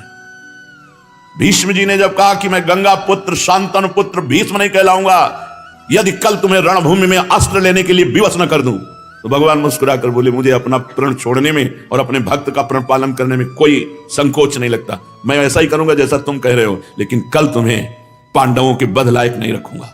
तुम अपना प्रण विसार दूंगा, तुम्हारे प्रण का पालन करूंगा, लेकिन अपने भक्त शरणागत पांडवों का बाल बांका नहीं होने दूंगा। अपने प्रियजनों के वचनों को भगवान कभी टालते नहीं। कैसा भी हो, अगर 3 बार यमुनाष्टक का पाठ करेगा अगला जन्म नहीं होगा। भवाब्दि बीज दाहिनी जगत्त्रये यशस्वनी लसत् सुधापयश्वनी, तीनों लोकों में उसका यश प्रकाशित हो जाएगा। जो यमुना जी का अवगाहन अर्चन बंदन स्तोत्र गायन लसत् सुधापयश्वनी, श्री यमुना जी का जल अमृत है, अमृत जल। अगर आप यमुना जी का दर्शन करते हैं, 2 बूंद ही आचमन करते हैं, या अब हम कैसे आपको, वही यमुना जी हैं जो प्रियालाल को सुख पहुंचाती हैं। अपना अपना भाव होता है, आपको जो दिखाई देता है वो देखते हो। उस दिन यमुना जी के जब लाल लाडली को स्नान करा कर बैठे, ऐसा लग रहा था कि कितना दुर्भाग्य है, मैं रोज यमुना जी ने का दर्शन और अवगाहन नहीं कर सकता। भीड़, अभी निकलो, अभी भीड़। ये यश कीर्ति कोई बहुत मंगलमयी बात नहीं है, ये तो भगवान की लीला है। स्वतंत्रता का नाश हो जाता है। एकांत तब बैठ करके प्रियालाल का चिंतन, यमुना जी के जल में यहां तक खड़े होकर कभी निज मंत्र जप के देखो कैसा लगता है। जैसे प्राण व्याकुल होने लगते हैं, आनंद में प्राण व्याकुल होने लगते हैं। पर फिर कोई आसपास अपना नहीं होना चाहिए, बार बार विक्षेप पड़ता, वो खड़ा है, वो चिल्ला के रोने का मन होता है। ऐसा आनंद धारा यमुना रस रानी है। ऐसे ही भाव में अर्घ दे रहे थे। आचार्य चरण का जो हित सजनी स्वरूप है, यमुना जी में ही खड़े खड़े ऐसे पूर्व की बात। यमुना जी बड़ी सामर्थ्यमयी है, अमृत जल प्रवाहित, लसत सुधा पयश्वनी।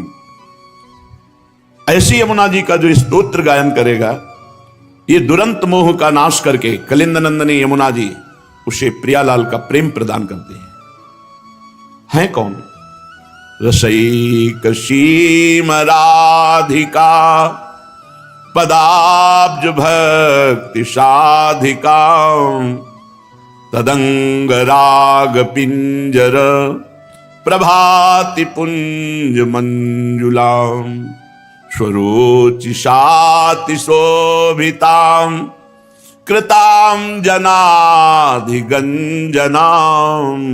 भजे कलिंद नंदिनी दुरंत मोह भन्निनी। रस की सीमा है हमारी स्वामिनी जी, प्रिया जी। रस के समुद्र हैं श्री लालजू महाराज। रस घन मोहन मूर्ति, घनीभूत रस का स्वरूप। और रस की सीमा है, चरम सीमा है हमारी प्यारी जू। यद्यपि जिसे वेद कहते हैं रसो वैशः रसम हृदयम लब्ध्वा आनंदी भवतु, वही परमात्मा 2 रूपों में प्रकट हुआ, श्री राधा और लालजू। राधा लाल के रूप में एक ही परम तत्व है। रसो यह परमानंद एक एव द्विधा सदा, श्री राधा कृष्ण रूपाभ्याम तस्मै तस्मै नमो नमः। 2 रूप धारण किए हुए वो परमानंद रस तत्व जिसे वेद कहता है रसो वैशः, वह रस स्वरूप है। रसम हृदयम लब्ध्वानंदी भवतु, जो उस रस को प्राप्त कर लेता है वो आनंद भवत, आनंद में डूबता रहता है। तो रस की मूर्ति 2, ये रसिक लाडली लाल, दोनों एक ही रस हैं, प्रेम। दोनों एक दूसरे के चित्त को चुराते रहते हैं। नागरी नव किशोर मिथुन मनसी चोर, नागरी प्रियाजू नव किशोर लालजू, दोनों एक दूसरे के मन को चुराते रहते हैं, चित्त को चुराते रहते हैं। कोई कम नहीं, क्योंकि दोनों एक ही तत्व है। 2 चकोर 2 चंद्रमा 2 अली पंकज 2, ऐसा रूप गुण उभय गुणगन मात्र बढ़ता ही रहता है गुण। इनका रूप, इनका लावण्य, लालजू का लावण्य, लावण्य की हद, रूप की हद लाडली, और बढ़ता रहता है। लाडली जू का रूप, लालजू का लावण्य, लालजू के लावण्य में प्रियाजू चकोरी बनी हुई है, प्रियाजू के रूप में लालजू चकोर बने हुए हैं। लाल मरकत मणि छबीलो तुम जो कंचन गात, बनी श्रीहित हरिवंश जोरी उभय गुणगन मात। ऐसी समानता होते हुए भी रस की पिपासा लालजू में और रस का दान श्री लाडली जू। इसीलिए दान दैरी नवल किशोरी मांगत लाल लाडिलो नागर प्रगट भई दिन दिन की चोरी। महारानी जो दान देती हैं प्रेम रस का, और उसका उपभोग करने वाले भोक्ता श्री लालजू महाराज हैं। इसलिए रसईक सीम राधिका। जिन भगवान श्री कृष्ण चंद्रजू के चरणारविंद का ध्यान ब्रह्मा शंकर आदि सदैव प्रयत्नशील होकर करते रहते हैं, और जब ध्यान में इनके चरणारविंद आते तो उन्मत्त दशा प्रेम की हो जाती है। ध्येयम सदा परिभवग्नम अभीष्ट दोहम तीर्थास्पदम सुविरंच नुतम शरण्यम। ये हमारे भगवान के चरणारविंद की महिमा। ऐसे श्री चरण वाले प्रभु प्यारी जू के चरणों को कर कमल में पीतांबर धारण करके ऐसे दर्शन करते हैं, मस्तक पर छुआते हैं और हृदय में अर्पित करते हैं। हृदय में अर्पित करते ही उनके स्मरताप का समन होता है। हृदयर्पितम मधुपते स्मरताप मुग्रम निर्वापयत परम शीतलमाश्रया। एक तत्व होते हुए भी लालजू महाराज प्यारी जी के चरण चाप रहे हैं। ये निकुंज जहां यमुना मंडलाकार कुंडलाकार प्रवाहित हो रही, यहां की रसईक श्रीमद राधिका जिनके स्वयं चरण चाप रहे हैं लालजू महाराज। चापत चरण मोहन लाल, कुंवरी राधे पलंग पौढ़ी सुंदरी नौ बाल। कवों कर गई नयन लावत, कवों छुआवत भाल। नंददास प्रभु छवि विलोकत, प्रीति के प्रतिपाल। धनि धनि राधिका के चरण, सुभग शीतल अति सुकोमल। कमल के से बरन, धनि धनि राधिका के चरण। नख चंद्र चारु अनूप राजित, विविध शोभाधर। कुणित नूपुर कुंज विहरत, परम कौतुक कर। नंद सुत मनमोदकारी, विरह सागर तरन। दास परमानंद छिन छिन, श्याम जिनकी शरण। धनि धनि राधिका के चरण। रसईक सीम राधिका, रस समुद्र लालजू जहां रस की याचना करते हैं। मांगत लाल लाडलो नागर, प्रगट भई दिन दिन की चोरी। दान दैरी नवल किशोर, जाके अधीन सदाई सांवरो। या ब्रज को सिरताज, हमारे माई श्यामाजू को राज। ऐसी महारानी के चरणों में प्रेम, ये किसी साधना से नहीं हो सकता, साधना से नहीं हो सकता, ये कृपा से होता है। ये कृपा श्री यमुना रस रानी प्रदान करेंगे। रसईक सीम राधिका, पदाब्ज भक्ति साधिका। रस की सीमा श्री लाडली जी महाराज के चरण कमलों की प्रेम लक्षणा भक्ति प्रदान करने में समर्थ है यमुना रस रानी। तदंग राग पिंजर प्रभाति पुंज मंजुलाम। उन्हीं श्री किशोरी जी के कपोल पर विराजमान पत्रावली, वक्षास्थल में विराजमान कस्तूरी, अंगों में विराजमान अंगराग, इसको लेकर प्रवाहित होती है। तदंग राग, तदंग श्री लाडली जी के अंग के राग, जो चंदन है, अंगराग है, कस्तूरी है, पत्रावली जब अवगाहन करती है तो यमुना जी ये प्रवाहित होती है।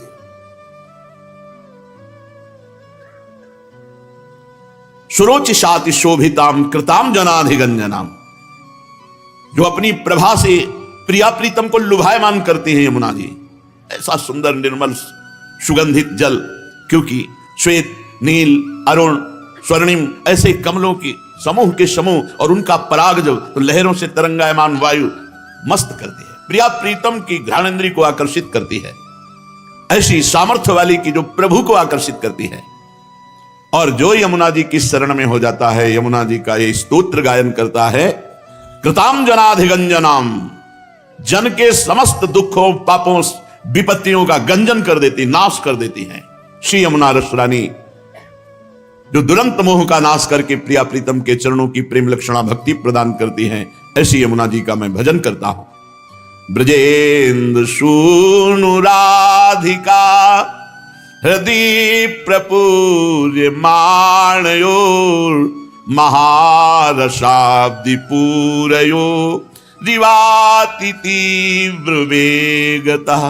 बहि समोच्छलन नव प्रवाह रूपिणी। महम भजे कलिंद नंदिनी, दुरंत मोह भंजिनी। ब्रजेंद्र सूनु और राधिका, श्री लालजू और प्रियाजू के हृदय में जो पूर्ण रूप से भरा हुआ प्रेम है, वही उच्छलित होकर यमुना जी के रूप में यहां प्रवाहित हो रहा है। समझे? श्री कृष्ण वामांग संभूता कलिंद गिरी में गिरना और वहां से प्रवाहित होकर आकर हमारी वृंदावन की यमुना रस रानी में मिलना। हमारी यमुना जी कैसे प्रकट हुई वृंदावन की?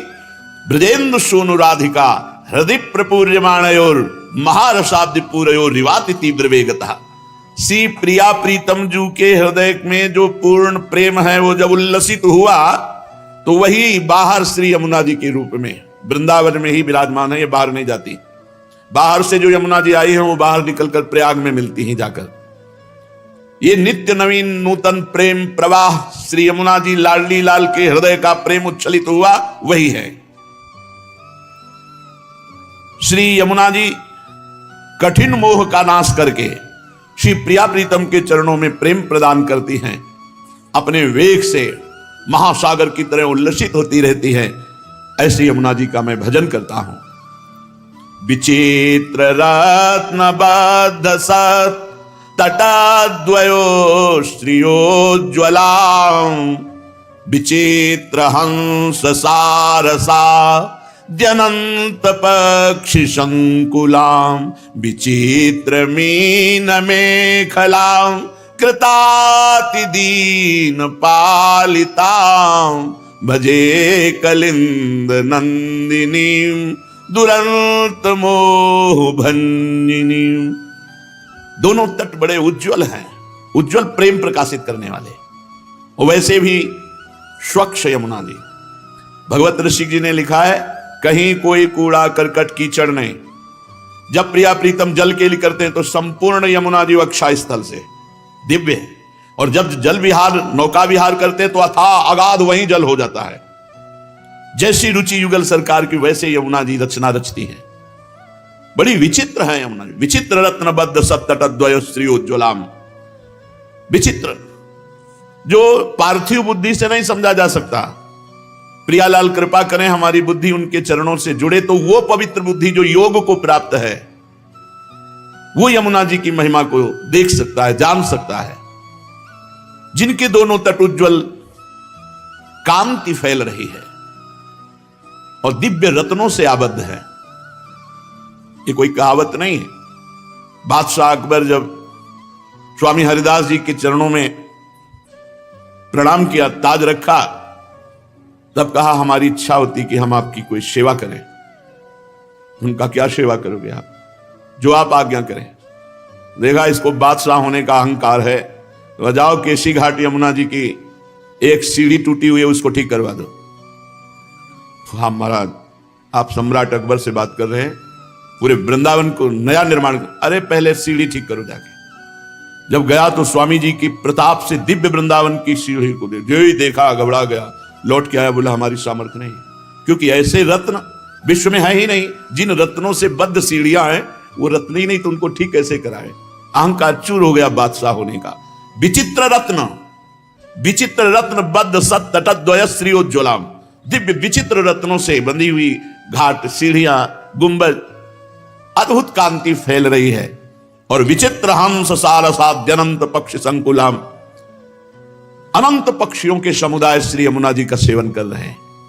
हंस मंडली, सारस मंडली, बहुत से पक्षी, और मछलियां तो रंग बिरंगी, स्वर्णिम रंग की, अरुण रंग की, विविध रंग की मछलियां, क्योंकि प्रिया प्रीतम को सुख पहुंचाने के लिए है ना। तो विचित्र मीन में खलाम, जो कहीं ब्रह्मा की रचना में मछली नहीं है वो सब अब यमुना जी में, जहां हमारे प्रिया प्रीतम केली करते। ये पार्थिव रूप देख रहे हो, इनका एक चिदानंद रूप है। विचित्र मीन में खलाम और कृताति दीन पालिताम, जो दैन्य होकर के यमुना जी को पुकारा, शरण में गया, उसका पालन किया यमुना जी ने, उसकी जन्म जन्म की दरिद्रता मिटा दी और मोह का नाश करके प्रिया प्रीतम के चरणों की प्रेम लक्षणा भक्ति प्रदान की। ऐसी श्री यमुना जी का मैं भजन करता हूं।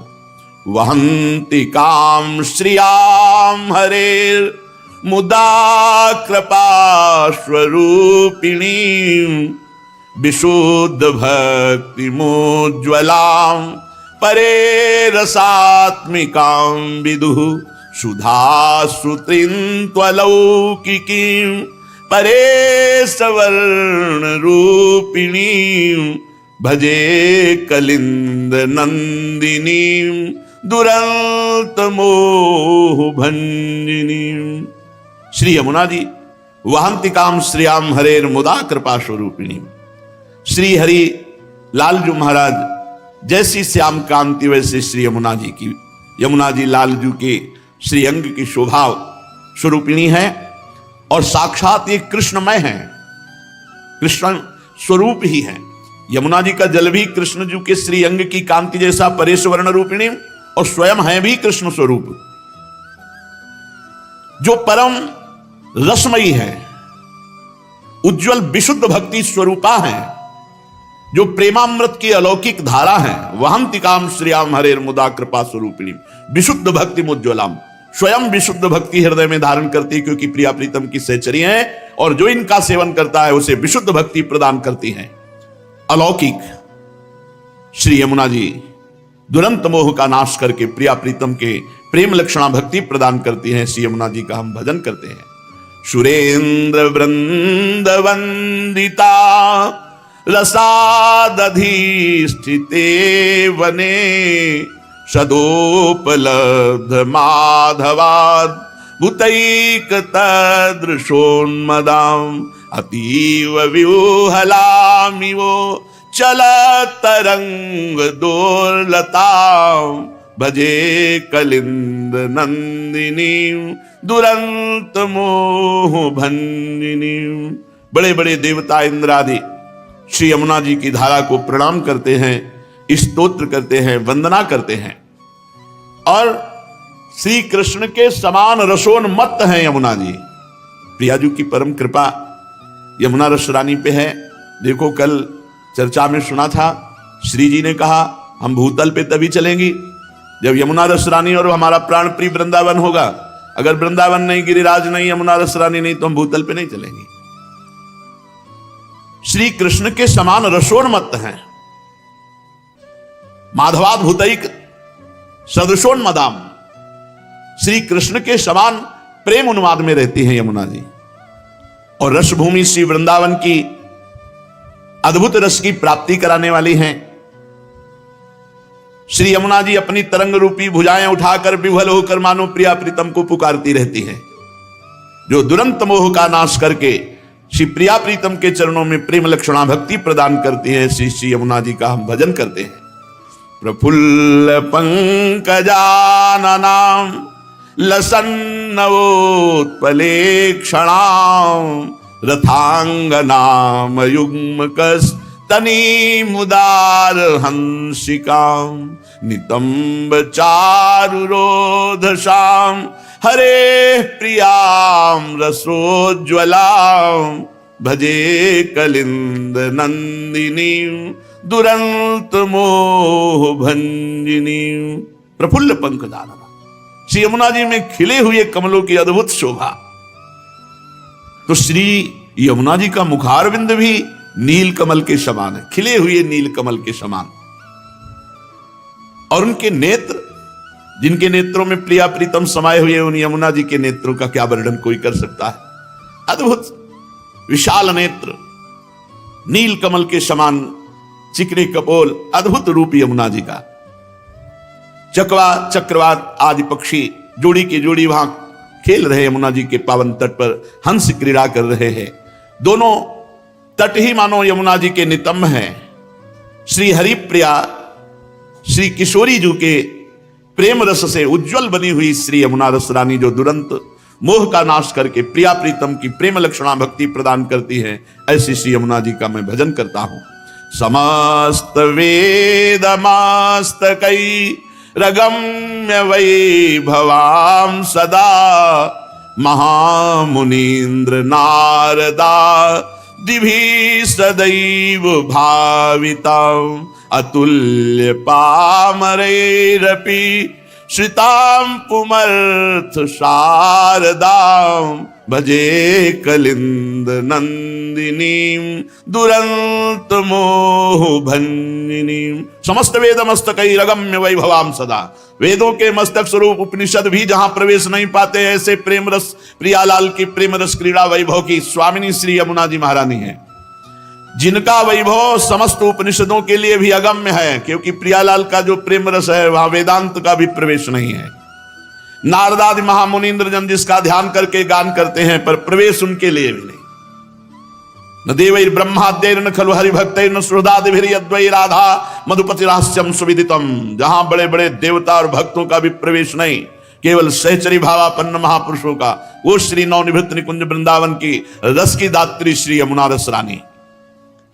अपना आश्रय लेने वाला चाहे कितना पामर नीच पुरुष क्यों न हो, उसे प्रेम प्रदान करती है, प्रियालाल की नित्य लीला में प्रवेश प्रदान करती है। दुरंत मोह का नाश करके श्यामा श्याम की उत्तमा प्रेम लक्षणा भक्ति प्रदान करने वाली श्री यमुना जी का मैं भजन करता हूं। यैतदष्टकं बुधस् त्रिकालमादृतः